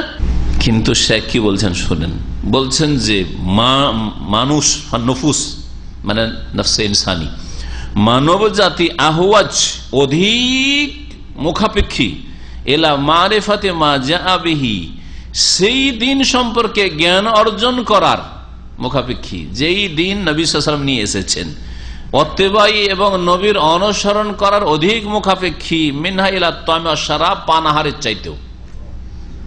চাইতেও বেশি মুখাপেক্ষী। কেন? শেখ বলছেন ফাইন্না তাম ওয়াশ শারাব ইযা ফাতাল হুসুল আলাইহিমা হাসালাল মাউত ফিদ দুনিয়া। আচ্ছা, যদি পানাহার নাই পান, পানির প্রয়োজন, পানি করছেন কিন্তু পানি পেলেন না, কি হবে? মৃত্যু ঘটবে, মরে যাবেন, এই তো, না এর বেশি কিছু হবে? খেতে পেলেন না অনাহারে 1 সপ্তাহ 2 সপ্তাহ 3 সপ্তাহ বাঁচা যায়, তারপরে শেষ, তাই না? পানির ওর চাইতে বেশি তাড়াতাড়ি প্রয়োজন, হয়তো 1-2 দিনের মধ্যে পানি না পেলে শেষ, এই তো হবে। তাহলে দুনিয়ার জীবনটা শেষ হয়ে গেল। দুনিয়ার এই জীবনটা যেটা আজকে শেষ না হইলো 10-20 বছর পর শেষ হবে, ওটা শুধু শেষ হইল নাকি আখেরাতে জান্নাত শেষ? দুনিয়া যদি না খেয়ে মরে যান, খাওয়া দিল না, কেউ পানিও দিল না, অনাহারে মরে গেলেন, দুর্ভিক্ষে মরে গেলেন, তো জান্নাত হারিয়ে গেল? জান্নাত হারায়নি যদি আপনার ঈমান আর আমল ঠিক থাকে। হ্যাঁ, কিন্তু ওই কথাই বলছেন ফাইন্না তামা ওয়াশ শুরবা ইযা ফাতাল হুসুল আলাইহিমা, যদি পানাহার যদি কারো হাত ছাড়া হয়ে যায়, ইযা ফাতাল হুসুল আলাইহিমা, আপনি পানাহার হাসিল করতে পারলেন না, পানাহার প্রাপ্ত হলো না, হাসালাল মাউত ফিদ দুনিয়া, তাহলে ইহকালে দুনিয়াতে আপনার মত আসবে, মৃত্যু ঘটবে। ওয়াতাআতুর রাসূল ওয়াত্তিবাউ ইযা ফাতা, কিন্তু রসুলের আনুগত্য, রসুলের নিয়ে আসা দিন সম্পর্কে জানলেন না আর তাকে মানলেন না, তার অনুসরণ করলেন না, ইযা ফাতা, যদি ছুটে যায়, আপনি রসুলকে মানেন নাই, রসুলের অনুসরণ করেননি, এই অবস্থায় যদি আপনি 200-400 বছরও বেঁচে থাকেন আর খুব ভালো ভালো খেয়ে দিয়েও যান, হাসালাল আযাব ওয়া শাকাউদ দাইম, তাহলে নিশ্চিত আযাবে নিমজ্জিত হবেন, ওয়া শাকাউদ দাইম, আর চিরকালের জন্য আপনি হতভাগা হবেন, চিরকালের হতভাগা জাহান্নামী। ওয়াকাদ আমার সাল্লাল্লাহু বিল ইক্তিদাই বিহি ফি আদাইল ইবাদাত, নবী করিম সাল্লাল্লাহু আলাইহি সাল্লাম তার অনুসরণ করার জন্য নির্দেশ দিয়েছেন ইবাদত বন্দেগী সম্পাদনের ক্ষেত্রেও। ওয়ান তুআদ্দা আলাল কাইফিয়া, এবং সেই ইবাদত বন্দেগী যেমন পরিমাণের ক্ষেত্রে নবী যতটা পরিমাণ ইবাদত করেছেন ফরজ, ওটা ফরজের উপর বাড়ানো যাবে না। ইবাদত যেই ইবাদতগুলি নবী সাল্লাল্লাহু আলাইহি ওয়াসাল্লাম দিয়েছেন ওর উপর নতুন রকমের কিছু ইবাদত বাড়াবেন তার তরিকা পদ্ধতি, তাও বাড়ানো যাবে না। ওই রকমই যেই তরিকাতে নবী সম্পাদন করে সেই তরিকা আদায় করতে, ওয়ান তুআদ্দা আলাল কাইফিয়াতি লাতি কানা ইউআদ্দিহা বিহা, আর সেই তরিকাতেই আদায় করতে হবে যেই তরিকায় নবী করিম সাল্লাল্লাহু আলাইহি সাল্লাম যেই পদ্ধতিতে সেই ইবাদত বন্দিগুলি আদায় করেছেন। ফাকালা তাআলা, মহান আল্লাহ ইরশাদ করছেন, লাকাদ কানা লাকুম ফি রাসূলিল্লাহি উসওয়াতুন হাসানাহ, নিঃসন্দেহে তোমাদের জন্য আল্লাহর রাসূল সাল্লাল্লাহু আলাইহি ওয়াসাল্লামের মাঝে উত্তম আদর্শ রয়েছে। নবী সাল্লাল্লাহু আলাইহি ওয়াসাল্লাম যখন নবী হয়েছেন তখন উত্তম আদর্শ, তাই না? এই কথা কিন্তু আল্লাহ বলেন, লাকাদ কানা লাকুম ফি মুহাম্মাদিন সাল্লাল্লাহু আলাইহি ওয়াসাল্লাম উসওয়াতুন হাসানাহ, মুহাম্মদ সাল্লাল্লাহু আলাইহি ওয়াসাল্লাম উত্তম আদর্শ রয়েছে। যদি এই কথা থাকতো তাহলে গুহায় গিয়ে নির্জনে ইবাদত করা শরীয়তের বিধান হয়ে যেত। মুহাম্মদের মধ্যে কি রয়েছে? উত্তম আদর্শ রয়েছে। তো মুহাম্মদের আগের জীবনও বাল্য জীবনও যা করেছেন, আর নবুয়তের আগের জীবনে যা করেছেন সেটাও আদর্শ তাইলে হয়ে যেত, কিন্তু আল্লাহ তা বলেননি। সুতরাং কেউ যদি বলে আমি বনে জঙ্গলে আমি জিকির করতে যাব আর পাহাড়ের গুহাতে আমি নির্জনে জিকির করবো, কারণ নবী সাল্লাল্লাহু আলাইহি ওয়াসাল্লাম হীরা পাহাড়ের গুহায় গেছেন, চলবে না, কারণ তখন তিনি রাসূলুল্লাহ হননি। রাসূলুল্লাহ হওয়ার পরে আর যাননি তিনি, তিনি ওখানে রাসূলুল্লাহ হওয়ার পরে আল্লাহ পাক যেভাবে ইবাদত করতে বলেছেন কাবার পাশে ইবাদত করেছেন। ওয়াকালান নবী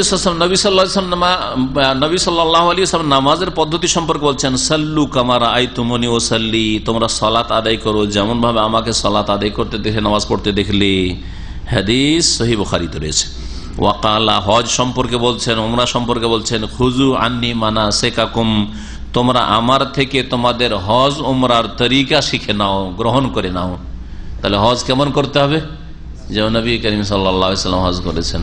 হজে গিয়ে যদি বলেন যে মেনাই তো রাত থাকা সুন্নাত, হানফি মাযহাবের সুন্নাত, তো যাই গিয়ে হোটেলে আরাম করি, গিয়ে মক্কায় গিয়ে আরাম করি, গিয়ে রাতে গিয়ে তওয়াফ করি, রাতে তওয়াফ করেছেন নবী সাল্লাল্লাহু আলাইহি ওয়াসাল্লাম, দিনে দিনে তওয়াফ করে ফিরে এসেছেন। হ্যাঁ, আপনি বলবেন যে আমার মাযহাবে যেহেতু সুন্নাত সেজন্য সুন্নাত মানে ছাড়ো।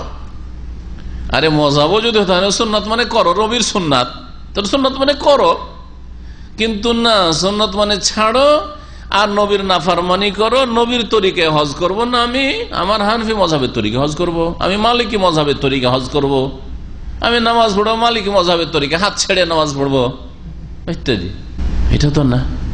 নবী সাল্লাল্লাহু আলাইহি ওয়াসাল্লাম বলছেন আমার মতো নামাজ পড়ো এবং তোমরা তোমাদের হজ উমরা আমার কাছ থেকে নাও। তো নবীর হজের মতো হজ করতে হবে, নবীর উমরার মতো উমরা করতে হবে। নবী করিম সাল্লাল্লাহু আলাইহি ওয়াসাল্লাম 8 দিন যেতে 8 দিন আসতে 16 দিনের সফর, মক্কা থেকে মদিনা মাত্র 400 কিলোমিটার, 450 কিলোমিটারে, আর একটা করে উমরা করে ফিরে আসছেন। আর এই দমদম থেকে যাচ্ছেন, আর যাওয়ার পরে মাত্র 100 রিয়াল খরচ করছেন, আর কয়েক ঘন্টায় পৌঁছে যাচ্ছেন। অথবা বাংলাদেশ থেকে আসছেন, ফ্লাইটে আসছেন, 4-5 ঘন্টায় পৌঁছে যাচ্ছেন, আর পৌঁছার পরে এক সফরে কত যে উমরা, এই হজে হাজির এক কটা করে উমরা নিয়ে জিজ্ঞেস করবেন। ডেলি নয়, ডেলি একটা করে করলেও তা একটু কমই হয়। এক হাজি বলছে আমি একদিনে 5টা উমরা করেছি, আশ্চর্য হয়ে যাবেন আপনি। আর ওই যে বাসগুলি ছাড়ে, ওই কিং আবদুল্লাহর যে এক্সটেনশনটা হয়েছে ওইদিকে বাসগুলি আছে ওইতে যাওয়ার জন্য, ওই আপনার তানিম যাওয়ার জন্য। তো এবার তো ওইদিকে যাওয়ার সুযোগ হয়নি, কারণ এবার ছিলাম অন্য সাইডে। তো গত বছরে আমার ডিউটিটা ওইদিকে ছিল, তো ডেলি ওইটা দিয়ে যাতায়াত হইতো। তো বাসের বাস স্ট্যান্ডের সামনে মাঝে মাঝে দাঁড়িয়ে তামাশা দেখতাম, কি যে নারী পুরুষ হোড়াহুড়ি আর গুতাগুতি করছে বাসে ওঠার সময়, ইজ্জত নষ্ট করে ফেলছে। মহিলাকে ধাক্কা দিচ্ছে আর পুরুষকে ধাক্কা দিচ্ছে, পুরুষ মহিলাকে ধাক্কা দিচ্ছে, আর যেটুকু উঠতে পারলো ধাক্কা ধাক্কি করে, আর বাকিগুলো থেকে গেল। আবার বাস আসছে, আবার হোড়াহুড়ি গুতাগুতি করছে। এই হলো তাদের উমরা। 2 রিয়ালের উমরা, রিয়ালেন 2 রিয়াল লাগে বাসে, 2 রিয়ালের উমরা। মসজিদ তানিম যাবে, উমরা করে আসবে। কয়েক বছর আগে আমার বাসে এক বাংলাদেশের ছেলে গেছে, তো তারপরে ফিরে আসছে, আসার পর এই বাসে আমি উঠেছি। তো বলছে যে হুজুর, যারা আমাদের খাস ছাত্র তারা হুজুর বলে, একটু দূরের লোক হলে হুজুর বলে, আর যারা ছাত্র হয়ে গেছে তারা বুঝে যে না হুজুর বলা পছন্দনীয় নয়, তখন শেখ বলে হয়তো। বলছে হুজুর, আমি জিজ্ঞাসাই করলাম, দেখি একটু কটা উমরা করলেন? হুজুর 5টা উমরা করেছি, মাত্র কয় ঘন্টা, সকাল 9টায় গিয়ে নামে, আর উমরা করতে করতে তো 12টা বাজে। তো জোহর হয়ে গেল, জোহর পর থেকে নিয়ে সময় পায় কতটুকু, মাগরিব পর্যন্ত বা এশা পর্যন্ত, এশা পরে তো দৌড় দিতে হয় বাসের কাছে, এইটুকু সময় শুধু, তাই না? মক্কা মদিনার বাস যেগুলো, আর সেই বাসে বলছে ওই কয়েক ঘন্টার মধ্যে সুবহানাল্লাহ, প্রথম উমরাতে তো দিন 12টা হয়েছে, তাই জোহর হয়েছে, তাহলে জোহর পর গেছে ওইদিকে মসজিদে আয়েশা 5টা উমরা করেছে। এই এক আজব কেরামতি, আমি তো মনে করি কেরামতি, এই বিদাতের কেরামতি, বিদাতের কেরামতি। আমাদের তো শরীর চলবে না যে একদিনে এই কয়েক ঘন্টা 4-5 ঘন্টার মধ্যে 5টা আমরা করবো, আর তাও বিদাত করার জন্য, কারণ বিদাত জানি যার ফলে ওতে আগ্রহ নেই। মানুষ যখন আবেগে থাকে আর কোনো কিছুর আগ্রহে থাকে তখন আর শরীরের কি অবস্থা ওই দিকে খেয়াল থাকে না, আসলে সেই ব্যাপারটা। তখন এইরকম বিদাতি কেরামতি হইতে থাকে, বুঝতে পারছি, বিদাতি কেরামতি হইতে থাকে এরকম। নবী করিম সাল্লাল্লাহু আলাইহি ওয়াসাল্লাম তার মতো হজ করতে বলেছেন, উমরা করতে বলেছেন। ওয়াকাল, আর বলেছেন, মান আমিলা আমালা লাইসা আলাইহি আমরুনা ফাহুয়া রাদ্দুন, যারা এমন কোন আমল করবে, লাইসা আলাইহি আমরুনা, যার ওপর আমার আদর্শ নেই বা নির্দেশ নেই, মানে আমার আদর্শ অনুযায়ী ওই আমলগুলি হলো না, যে কোনো আমল হোক, নামাজের আমল হোক, রোজার আমল হোক, হজের আমল হোক, উমরায় হোক, জিকির আজকার, এই যে জিকির সবগুলি বিদাতি জিকির। আমাদের দেশের মানুষ 2 ভাগে বিভক্ত জিকিরের ক্ষেত্রে। একদল জিকির করে বিদাতি জিকির ঢালাহারে, কোনো না কোনো বিদাত আছে তাদের জিকিরে, ওজিফাতে। আর এক দল আছে জিকির করেন না তো কিছুই করে না, জিকির বিহীন। আর হক হচ্ছে এই দুইয়ের মাঝখানে, জিকির বিহীন থাকা আল্লাহ থেকে গাফিল হয়ে যাওয়া, আর বেদাতি জিকির করা আল্লাহ থেকে দূরে হয়ে যাওয়া, আল্লাহ থেকে আল্লাহর নাফরমানি করে, রাসূলের নাফরমানি করে দূরে হয়ে যাওয়া। এই দুইয়ের মাঝখানে হচ্ছে হক, জিকির করতে হবে উযকুরুল্লাহ যিকরান কাসীরা, আর জিকির যেহেতু ইবাদত, আর ইবাদত করতে হবে রাসূলের তরিকায়। রাসূল সাল্লাল্লাহু আলাইহি ওয়াসাল্লাম যেভাবে জিকির করে সেভাবে জিকির করতে হবে, পূর্ণাঙ্গ বাক্য দিয়ে জিকির করতে হবে, অসম্পূর্ণ কথা দিয়ে নয়, আল্লাহু দিয়ে নয়, ইল্লাল্লাহ দিয়ে না, হুয়া দিয়ে নয়, আর এই হাই হুই করে নয়। আর তারপরে আপনার কি বলছে, মজলিসের মাহফিলের সম্মিলিত জিকির নয়, যে একটু মহব্বতের সাথে জিকির করুন আর জিকির ধরাই দিলেন, হ্যাঁ, দুরূদ ধরিয়ে দিলেন, জিকির ধরিয়ে দিলেন, এদিকে চা খাচ্ছেন, আর তারপর অসম্পূর্ণ শিরকি জিকির আপনি করে দিয়ে বক্তা সাহেব জিকির করে কেমন জানেন? বলেন মহব্বতের সাথে লা ইলাহা ইল্লাল্লাহ, আপনারা বলবেন কোথায় ইল্লাল্লাহ বলে, ও বক্তা নাস্তিক, বক্তা ইল্লাল্লাহ বলে না, কথাতে নাস্তিক, সে তার মগজে কি আছে সেটা আলাদা বিষয়, কিন্তু কথা ভালো করে বক্তব্যগুলো 2-1টা শুনে দেখবেন। আমি শুনেছি, কারণ আমাকে যখন এরকম কেউ বললো যে এরকম ইল্লাল্লাহ বলে না, লা ইলাহা বলে থেমে যায়, তো একটু শুনি তো কনফার্ম হওয়ার জন্য শুনতে, লা বলুন মহব্বতের সাথে একটু লা ইলাহা, এই লা ইলাহা একটু সুর করে, আমার তো অত সুর হয় না, আবার ওসব করে তো অভ্যাসও নাই। তো কথা হচ্ছে যে এই লা ইলাহা বলে ও নাস্তিক হয়ে থেকে গেল, এলাহ নেই, লা ইলাহা মানে কি এলাহ নেই, তোমাদের আছে, তোমরা ইল্লাল্লাহ বলো। দুরূদ পড়ে ওই রকমই, আল্লাহুম্মা সাল্লি আলা, সাল্লি আলা মানে কি, আল্লাহুম্মা হে আল্লাহ, সাল্লি মানে রহমত নাজিল করো, আলা ওপরে, হ্যাঁ আছে কারো উপরে, ভালো করে শুনে দেখবেন, সাল্লি আলার পর আর কিছু পড়ে না বক্তা, তারপর ও চা পানি করে, জি না হয় বসে থাকে, একটু চিন্তা ভাবনা করে, আর এরপরে কি বলবো সব চিন্তা করে। জি হ্যাঁ, জাহেল সমাজের জাহেল বক্তা, জি জাহেল সমাজের জাহেল বক্তা। আল্লাহ পাক হিদায়াত দান করেন আর জনসাধারণকে ইসলাম শিখার তৌফিক দান করেন। নবী সাল্লাল্লাহু আলাইহি ওয়াসাল্লাম বলেছেন আরো, মান রাগিবা আন সুন্নাহ, হ্যাঁ কি বললেন, নবীর আদর্শ মোতাবেক যদি আমল না হয় তাহলে ফাহুয়া রাদ্দুন, সেটা হচ্ছে প্রত্যাখ্যাত, মারদুদুন। ওয়াকালা, আরো নবী সাল্লাল্লাহু আলাইহি ওয়াসাল্লাম বলছে, এই হাদিসটি যে মান আমিলা আমালান, সেই হাদিসটি রয়েছে বুখারী মুসলিমে রয়েছে। আর তারপর হাদিস হচ্ছে, মান রাগিবা আন সুন্নতি ফালাইসা মিন্নি, যেই ব্যক্তি আমার আদর্শ থেকে বিমুখ হলো সে আমার দলভুক্ত নয়। এই হাদিসটি সহিহ বুখারী মুসলিমে রয়েছে। আর খুযু আন্নী মানাসিকাকুম, আমার থেকে তোমরা হজ উমরার তরিকা শিখে নাও, এই হাদিসটি সহিহ মুসলিমে রয়েছে। ইলা গায়রি যালিক মিনান নুসুস, এছাড়াও বহু হাদিস রয়েছে, আল্লাতী ফিহাল আমরু বিল ইক্তিদাই বিহি ওয়ান নাহী আন মুখালাফাতিহি, যে হাদিসগুলিতে নবী করিম সাল্লাল্লাহু আলাইহি ওয়াসাল্লামের অনুসরণের নির্দেশ দেওয়া হয়েছে এবং তার বিরোধিতা করতে নিষেধ করা হয়েছে। আল্লাহ পাক রব্বুল আলামিন যেন নবী করিম সাল্লাল্লাহু আলাইহি ওয়াসাল্লামের আদেশ নিষেধ মেনে চলার তৌফিক দান করেন, তার সত্যিকার আনুগত্য করার তৌফিক দান করেন, যেভাবে আল্লাহ পাক তার আনুগত্য পছন্দ করেন সেইভাবে তাকে মানার তৌফিক দান করেন। আল্লাহ পাক তাঁর রাসূলের যেন অনুসরণের তৌফিক দান করেন, যেইভাবে রাসূলুল্লাহ সাল্লাল্লাহু আলাইহি ওয়াসাল্লাম অনুসরণ আল্লাহ পাক ফরজ করেছেন সেইভাবে আল্লাহ পাক আদায় করার তৌফিক দান করেন।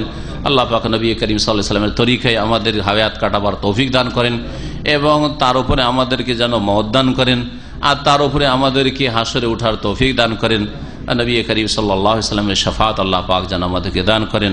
নবী করিম সাল্লাল্লাহু আলাইহি ওয়াসাল্লামের সাথে আমাদেরকে জান্নাতুল ফিরদৌসে আল্লাহ পাক যেন জায়গা দান করেন।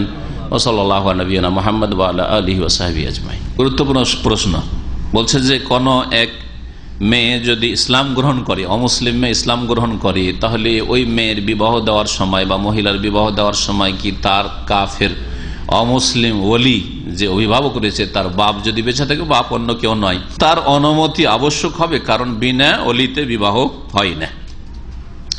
ওলির সংজ্ঞা আপনাকে জানতে হবে। ওলি মানে শুধু অভিভাবক না, ওলি মানে ওয়েলায়েতের জন্য প্রথম শর্ত হচ্ছে তাকে মুসলিম হইতে হবে, তাকে মুসলিম হইতে হবে, আর ঈমান ভঙ্গকারী কোনো কিছু তার মধ্যে যেন না থাকে। সুতরাং আজকালকার বর্তমান যুগের প্রত্যেক মুসলিমও ওলি হওয়ার যোগ্যতা রাখে না। কারণ অনেক মুসলিম আছে যারা নাস্তিক, অনেক মুসলিম আছে যারা মুনাফিক, অন্তর আকীদার মুনাফিক, অনেক মুসলিম আছে যারা কমিউনিস্ট, অনেক মুসলিম আছে যারা কবর মাজার পূজারী, এরা ওলি হওয়ার যোগ্যতাই রাখে না। একজন মুশরিক কবর পূজারী তার মেয়ের বিবাহ দিতে পারে না। ওই রকমই একজন বেনামাজি সঠিক মতে বেনামাজিও মুসলিম নয়। সুতরাং একজন বেনামাজি নামাজি মেয়ের জন্য ওলি হইতে পারে না। মেয়ে যদি নামাজি হয় তাহলে তার জন্য অন্য কোন নামাজি নিকট আত্মীয় খুঁজতে হবে, আর নিকট আত্মীয় কেউ যদি না থাকে তো মুসলিম সরকার বিবাহ দেবে, মুসলিম আদালত বিবাহ দেবে। মুসলিম সরকার আদালত যদি না থাকে, সেগুলো যদি বেনামাজির পাল হয়, তাহলে কোনো আলেমে দিন ওলি হবে, সে বিবাহ দেবে। ফাসসুলতান ওলি মাল্লা ওলি আল্লাহ। কিন্তু ওলি হওয়ার জন্য শুধু বাপ হওয়া, দাদা হওয়া, আর বড় ভাই হওয়া, চাচা হওয়া এইসব যথেষ্ট নয়। তার সাথে প্রথম শর্ত হচ্ছে মুসলিম হইতে হবে, সাবালক হইতে হবে, আকেল বিবেক সম্পন্ন হইতে হবে, পাগল হইলে হবে না। জি হ্যাঁ, প্রথম শর্ত কিন্তু মুসলিম হইতে হবে। আল্লাহ পাক কোরআনে কারীমে ইরশাদ করেছে, এর দলিল কোরআনে কারীমে রয়েছে, ওয়ালা ইয়াজআল আল্লাহু লিল কাফিরিনা আলাল মুমিনিনা সাবিলা। কখনো আল্লাহ পাক রব্বুল কাফেরদেরকে মুমিনদের উপর কর্তৃত্ব দান করেন নাই। কাফের কখনো মুমিনের নেতৃত্ব দিতে পারে না।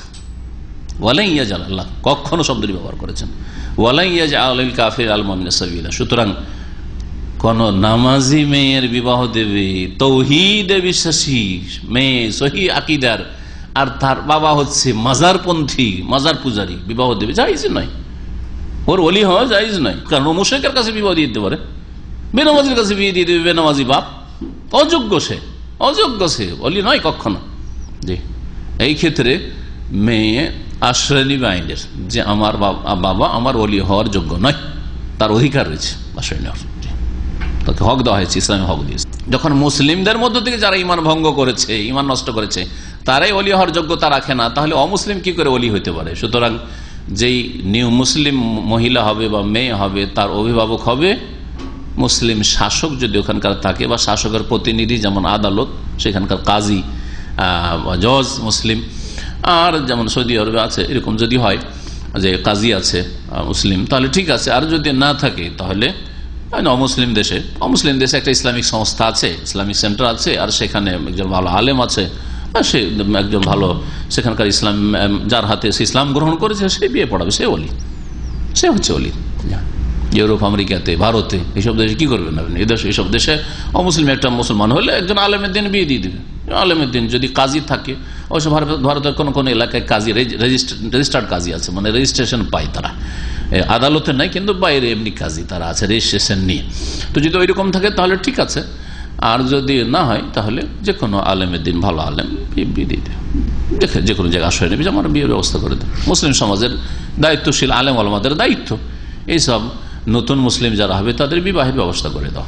হোসেন মানসুর হাল্লাজ সম্পর্কে, হোসেন মানসুর হাল্লাজ সম্পর্কে ইবনে তাইমিয়া রাহমাতুল্লাহ আলাইহি বলছেন যে যদি কেউ হোসেন মানসুর হাল্লাজকে আল্লাহর ওলি বলে তো সে ইম্মা জাহেলুন আও মিসলাহু। হোসেন মানসুর হাল্লাজকে যদি আল্লাহর ওলি বলে সে তাহলে হয় নিজে জাহেল, আর না হলে তার মতোই সে মুরতাদ, জিন্দিক, দুটোর একটা। তাহলে কি গাল হলো? ইবনে তাইমিয়া রাহমাতুল্লাহ বলেছেন, এত বড় ইমাম মুজাদ্দিদ বলেছেন, এইরকম বহু আইম্মায়ে কেরামরা, জাহেল যে জানে না সে অজ্ঞ, জাহেল অজ্ঞ, এই বিষয়ে অজ্ঞ, হোসেন মানসুর হাল্লাজের আকীদা যদি সে ভারত থেকেও সাধু সন্ন্যাসীদের কাছে ট্রেনিং নিয়ে আকীদা নিয়ে ইরাকে এসছে, আর ভারতের যেগুলো সংস্কৃতিতে ছিল হিন্দু ধর্ম সেগুলোকে যে ফার্সিতে তর্জমা করেছে এই সুফিজমে হুলুলের সপরিভাষাগুলি, ধ্যান কে তাসাউর, বোঝা গেছে, ফানা মানে লয় হয়ে যাওয়া, হ্যাঁ ইত্যাদি, বিলীন হয়ে যাওয়া ইত্যাদি। তো এ হচ্ছে যেই ব্যক্তি তাকে মুসলিম কেন আল্লাহর মুসলিম বা আল্লাহর ওলি যদি বলে তাহলে সে হয় মূর্খ, কিছু জানে না, জাহেল। তো আপনাদের যেসব বক্তারা বলছে যে ফেরাউন কি বললো, আনাল হক বলে বড় কাফের হইলো, আর হোসেন মানসুর হাল্লাজ আনাল হক বলার পরে বড় ওলি হইলো, সে হয় জাহেল আর না হইলে মিসলে ওর মতো জিন্দিক বেদিন। দুটোর একটা, আল্লাহর কাছে অবশ্যই দুটোর একটা। জাহেল যদি আর জানার কোনো সুযোগ সুবিধা না থাকে তো আল্লাহ বলবে বাচ্চারা তুই মাজুর অবুঝ, তুই পড়িস নি মনে হয়, কোরআন হাদিস আরবি পড়েছিস কিন্তু কিছু ইসলাম বুঝিস নি, জাহেল বড় মুফতি হয়েছিস, আল্লামা সেজেছিস কিন্তু কিছুই জানতি না, তুই জাহেল। আল্লাহ কি একে জাহেল বলে গ্রহণ করবেন? হ্যাঁ, যে ব্যক্তি মাদ্রাসা পড়ে আর বক্তব্য রাখছে আর সে জাহেল নয়, তাহলে সে জিন্দিক, সে তার মতোই ধর্ম, তার ধর্ম হচ্ছে ওই ধর্ম যে ধর্ম হোসেন মানসুর হাল্লাজের কুফরিয়া ধর্ম। হ্যাঁ, তো বললাম যে দুটোর একটা, সে হয় জাহেল বেচারা মাজুর। এখন আপনাদের মতো সাধারণ শিক্ষিত লোক যদি বলবেন যে জাহেল বেচারা কিছু জানে না, হোসেন মানসুর হাল্লাজের নাম শুনেছে, ওকে ওলি বানিয়ে দিয়ে বসে আছে। আর যদি মাদ্রাসা পড়া, কওমি মাদ্রাসার ফারেক, আর তারপরে আল্লামার অমুক সাহেব, আর তারপরে যদি ওকে বলে যে আল্লাহর ওলি ছিল, তাহলে সে জিন্দিক, সে তার মতোই মিসলাহু, অবশ্যই, তো কোনো সন্দেহ নেই। দুই আর এক অবশ্যই, তৃতীয় কিছু নেই। 2 বছর জায়েজ কে বললো? 2 বছর পর্যন্ত শিশুর ন্যায্য হক, এটা জরুরি। শিশুকে যদি না দেয় তো ভুল করবে। 2 বছর নাজায়েজের দলিল কোথায়? যারা নাজায়েজ বলছে ওদের কাছে দলিল চাইব। আসল হচ্ছে যে দুধ হালাল জিনিস, দুধ হচ্ছে হালাল জিনিস। আচ্ছা, যার দুধ সেই যদি খেয়ে নেয়, আপনাদের প্রশ্ন করছি, ওই মহিলা যদি নিজের দুধটা একটু চিপে খেয়ে নাই তো ফতোয়া কি হবে? হারাম খেলো? সুদ খাওয়ার মতো, ঘুষ খাওয়ার মতো, না কুকুর খাওয়ার মতো, বিড়াল খাওয়ার মতো হারাম খেলো, সারা মদের মতো হারাম খেলো, না বিড়ি খাওয়ার মতো হারাম খেলো? বলেন, হয় হালাল বলেন না হারাম বলেন। হারাম বললে দলিল চাইবো। হ্যাঁ, তো ওর জন্য যদি নিজের দুধ নিজে খেয়ে না, যদি কখনো খেয়ে নাই তো জায়েজ যদি হয়, আসল হচ্ছে হালাল। মুআমালাতের ক্ষেত্রে আসল হচ্ছে যে হালাল যতক্ষণ হারামের দলিল না আছে, এটা কায়দা মনে রাখেন, উসুলে ফিকহের কায়দা। মুআমালাতের ক্ষেত্রে আসল হচ্ছে যে দুনিয়ার সবকিছু হালাল যতক্ষণ প্রমাণ না করতে পারবেন হারাম। আর ইবাদতের ক্ষেত্রে তৌকিফ, আসল হচ্ছে যে ইবাদত করাই যাবে না যতক্ষণ নবী থেকে প্রমাণ না করতে পারবেন যে ইবাদত এরকম নবী করেছেন। ইবাদত আর মুআমালাতে এই পার্থক্য। এই জন্য যেই পশু পাখিগুলি হারাম বলা হয়েছে, নবী শুধু বলেছেন যে এইরকম যদি হয়, হ্যাঁ হিংস্র পশু হয়, তাহলে এইগুলি হারাম, বাকি সব হালাল, বাকি সব হালাল করেছেন। হ্যাঁ, হুয়া তাহুরু মা হুয়াল হিল্লু মাইতাতুহু, সমুদ্রের পানি পাক আর ওখানকার মৃত হালাল, হালাল বলেছেন। তার আসল হচ্ছে মামলাতে মাকুলাত মাশরুবাত, আসল হচ্ছে হালাল যতক্ষণ পর্যন্ত প্রমাণ না করতে পারবে হারাম। মাদক দ্রব্য বা যেগুলি শরীর স্বাস্থ্যের ক্ষতি করে সেগুলি খাবায়েসে ফেলে তখন সেগুলিকে হারাম করতে হবে, না হলে হারাম করার কোনো উপায় আপনার কাছে। যতক্ষণ আপনি খাবায়েসের মধ্যে না ফেলতে পারছেন ততক্ষণ হারাম না। দুধটা কি নোংরা খাবায়েস? তাতে স্বাস্থ্যের ক্ষতি হবে দুধটা খেয়ে নিলে। ওই মহিলা নিজের যদি দুধ খেয়ে নেয় তো, অথবা আর কারোর ক্ষতি হবে, অথবা আর কিছু হবে যেটাতে ক্ষতি আছে, দিনের ক্ষতি হবে, প্রমাণ করতে হবে। তাহলে বোঝা গেল মুআমালাতে আসল হচ্ছে হালাল। সুতরাং 2 বছরের পরে বাচ্চা যদি দুধ খায় তো জায়েজ রয়েছে। হ্যাঁ, যতদিন খাওয়াইতে পারে, কোনো বাধা নিষেধ নেই। আমার কাছে এমন কোনো দলিল জানা নেই বাধা নিষেধের। যে বলবে তাকে বলবেন যে কতদিন পরে স্টপ করবে। স্বামীর বসে ডাক্তার যদি বলে তো ঠিক আছে, শরীয়তে নেই, কোরআন হাদিসে নেই। ডাক্তার যদি বলে যে স্বামীর মুখে গেলে বাচ্চা মারা যায়, ডাক্তার বলবে না, এরকম ডাক্তারই নেই, মেডিকেল সায়েন্স এরকম। প্রশ্ন ছিল যে 2 বছর দুধ যে বাচ্চাদের খাওয়ার কথা রয়েছে কোরআনে কারিমে, সেটা হচ্ছে ন্যায্য অধিকার, এতে কম করতে পারবেন না। স্বামী স্ত্রীতে যদি তালাক হয়ে যায়, ঝগড়া বাঁধে, স্বামী বলছে আমার ছেলে আমি কেড়ে নিয়ে যাবো, খেতে দেবো না, অথচ বাচ্চা এখন 1 বছরের, তাহলে এইখানে মায়ের অধিকার রয়েছে বাচ্চা তার কাছ থেকে কেড়ে নেওয়ার। গায়ের জোরে কাটতে না পারে, সরকারের জোরে কাটবে, ক্ষমতার জোরে কাটবে, বোঝা গেছে, আইনের জোরে কাটবে। আচ্ছা, মহিলা যদি বলে যে তুমি আমাকে তালাক দেওয়া, তোমার বাচ্চাকে আমি দুধ খাওয়াবো না, যাও যাও, তোমার 1 বছর 6 মাসের বাচ্চা তুমি নিয়ে যাও। অথবা প্রেম করে পালাচ্ছে, অনেক মহিলা এরকম পালাচ্ছে, 1 বছর 6 মাসের বাচ্চা ছেড়ে দিল একবার টান, তো এইরকম যদি হয় বলছে না না না ওই সব বাচ্চা দুধ খাওয়াইতে পারবো না, তোর বাপকে খাওয়াইতে হবে। দেশি ভাষায় কথা হইল একটু, মাঝে মাঝে আব্দুর রাজ্জাক সাহেব দেশি ভাষায় কথা বললো, আমাদের আঞ্চলিক ভাষায় দুধ খাওয়াইতে হবে, দুধ খাওয়াইতে হবে মোট কথা। জি, এগুলো হচ্ছে যখন খুসুমাত, যখন বিবাদ দেখা দিবে, তখন বিবাদের নিষ্পত্তির জন্য 2 বছর বাধ্য করা যাবে। 2 বছর স্বামীকে বাধ্য করা যাবে তুই বাচ্চা দিয়ে যা, 2 বছর মহিলাকে বাধ্য করা যাবে তুই দুধ খাওয়া, বোঝা গেছে? 2 বছর আর বাধ্য করতে পারবে, 2 বছর পরে কাউকে বাধ্য করতে পারবে। ধোকাবাজ গ্রামার কোথাও এরকম ইল্লাল্লাহ কোথাও নেই। যদি আয়াত ইল্লাল্লাযিনা আমানু থাকে তার আগে আছে মুস্তাসনা মিনহু আছে, আর ও ধোকাবাজ এখানে করে মনে মনে আমি নিয়ত করে নেব। তারপরে এই এবাদত নবী করেছেন, এরকম এবাদত হচ্ছে তাওকীফ, নবীর তরিকা ইবাদত করতে হবে। কোথায় তো বড় জোর এবাদত বিদআত, তো বিদআত হওয়াটা কম হইল নাকি? হ্যাঁ, বিদআত মানে তো গুমরাহি, গুমরাহি মানে তো জাহান্নামে যেতে হবে। নবীর তরিকা ইবাদত পছন্দ না, তাদের জিকির পছন্দ না, জাহান্নামে যেতে হবে। এই জিকির নিজের বিদআতকে ঠিক রাখতে হবে, কিন্তু নবীর আদর্শের কাছে আসবে না। এর জন্য কত টানা হেঁচড়া করে গ্রামারে এরকম, কোথাও গ্রামে এরকম না, যেখানে আছে তার আগে কিছু উজ্জ আছে, আর এখানে তোমার কিসের উজ্জ আছে? যেখানে নবী সাল্লাল্লাহু আলাইহি ওয়াসাল্লাম এরকম পূর্ণাঙ্গ বাক্য শিখিয়ে দিয়েছেন।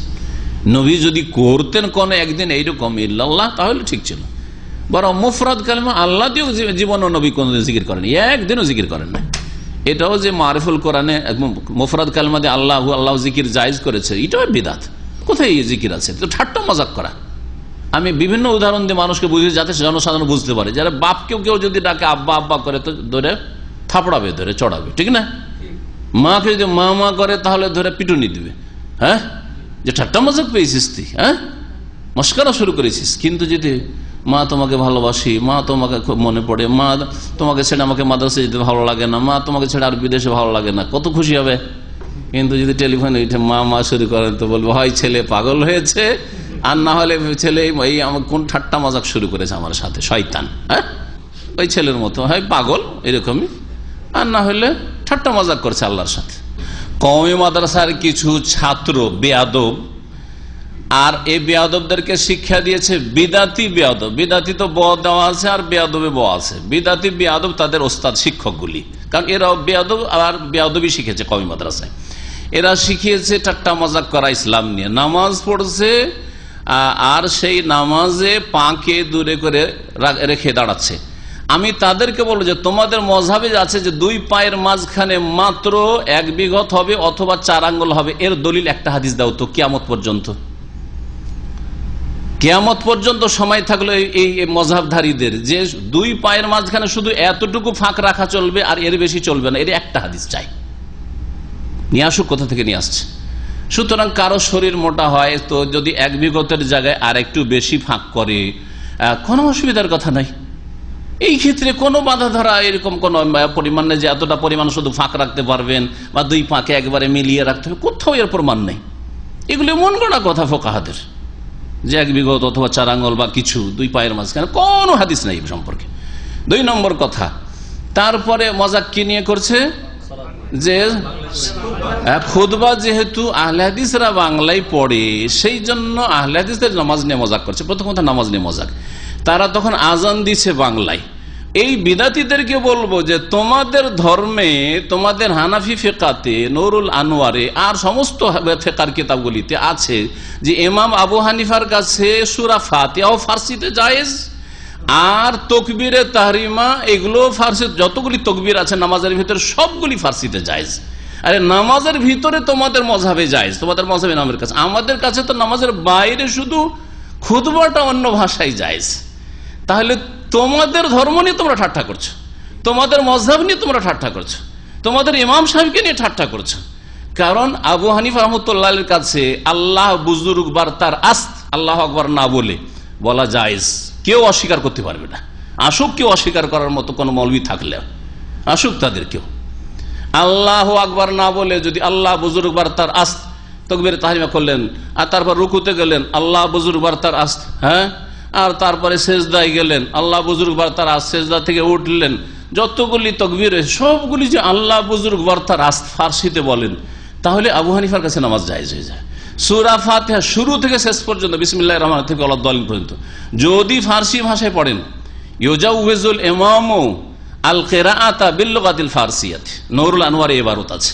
আমি পড়েছি এবং পড়িয়েছি সব কিতাব শিক্ষকতার যুগে। কোথায় যাবেন? এগুলো তো মূর্খ লোকদের চোখে ধুলা ছেটানোর জন্য, অন্যদেরকে নিয়ে ঠাট্টা মজাক করা, নিজেদেরকে নিয়ে ঠাট্টা মজাক করা হচ্ছে। আমরা তো নামাজের বাইরে খুতবাকে বাংলা ভাষা বা অন্য ভাষায় জায়েজ করেছি, আর এটাই হচ্ছে হক। কারণ খুতবা মানে অ্যাড্রেস করা, সম্বোধন করা। আরবি ভাষায় যদি বাঙালিকে আর ইন্ডিয়ানদেরকে বা শ্রীলঙ্কানদেরকে, অনারবদেরকে যদি আরবি ভাষায় খুতবা দেওয়া হয়, তো বকরি ছাগলের সামনে কিছু বলা একই কথা, কোনো পার্থক্য আছে নাকি? যারা এক কথা বুঝেন না, যেমন বকরি ছাগলে কিছু বললে বুঝেন না, ওই রকমই আরবি ভাষায় যদি ইংরেজদেরকে বলেন বা অনারবদেরকে বলেন, ওই রকমই অবস্থা। তাহলে আরবি ভাষাতে খুতবা হবে, এটা তো অযৌক্তিক কথা, অযৌক্তিক কথা। এই জন্য খুতবা সেখানকার ভাষায় হবে যেখানে আপনি খুতবা দিচ্ছেন, যেখানে আপনার সামনে শ্রোতারা মেজরিটিতে রয়েছে। মেজরিটি দেখে আমার ফায়দা দেখতে হবে যে আমার কোন ভাষাটা এখানকার অধিকাংশ লোকেরা বোঝে, ওই ভাষাতে খুতবা হইতে হবে। সে জুমার খুতবা হোক, ঈদের খুতবা হোক, আর অন্য কোনো খুতবা হোক, বিয়ের খুতবা, সুন্নতি খুতবা পড়ে নেওয়ার পরে বাকিটা হোক। খুতবায় মাসনুনা পড়বেন, খুতবায় মাসনুনা পড়বেন। আর আমরা আলহামদুলিল্লাহ জুমার খুতবাতে, ঈদের খুতবাতে, সবগুলিতে খুতবায় মাসনুনা পড়ি। ওদের মতো নয় যে বানানো খুতবা আবার পড়ি।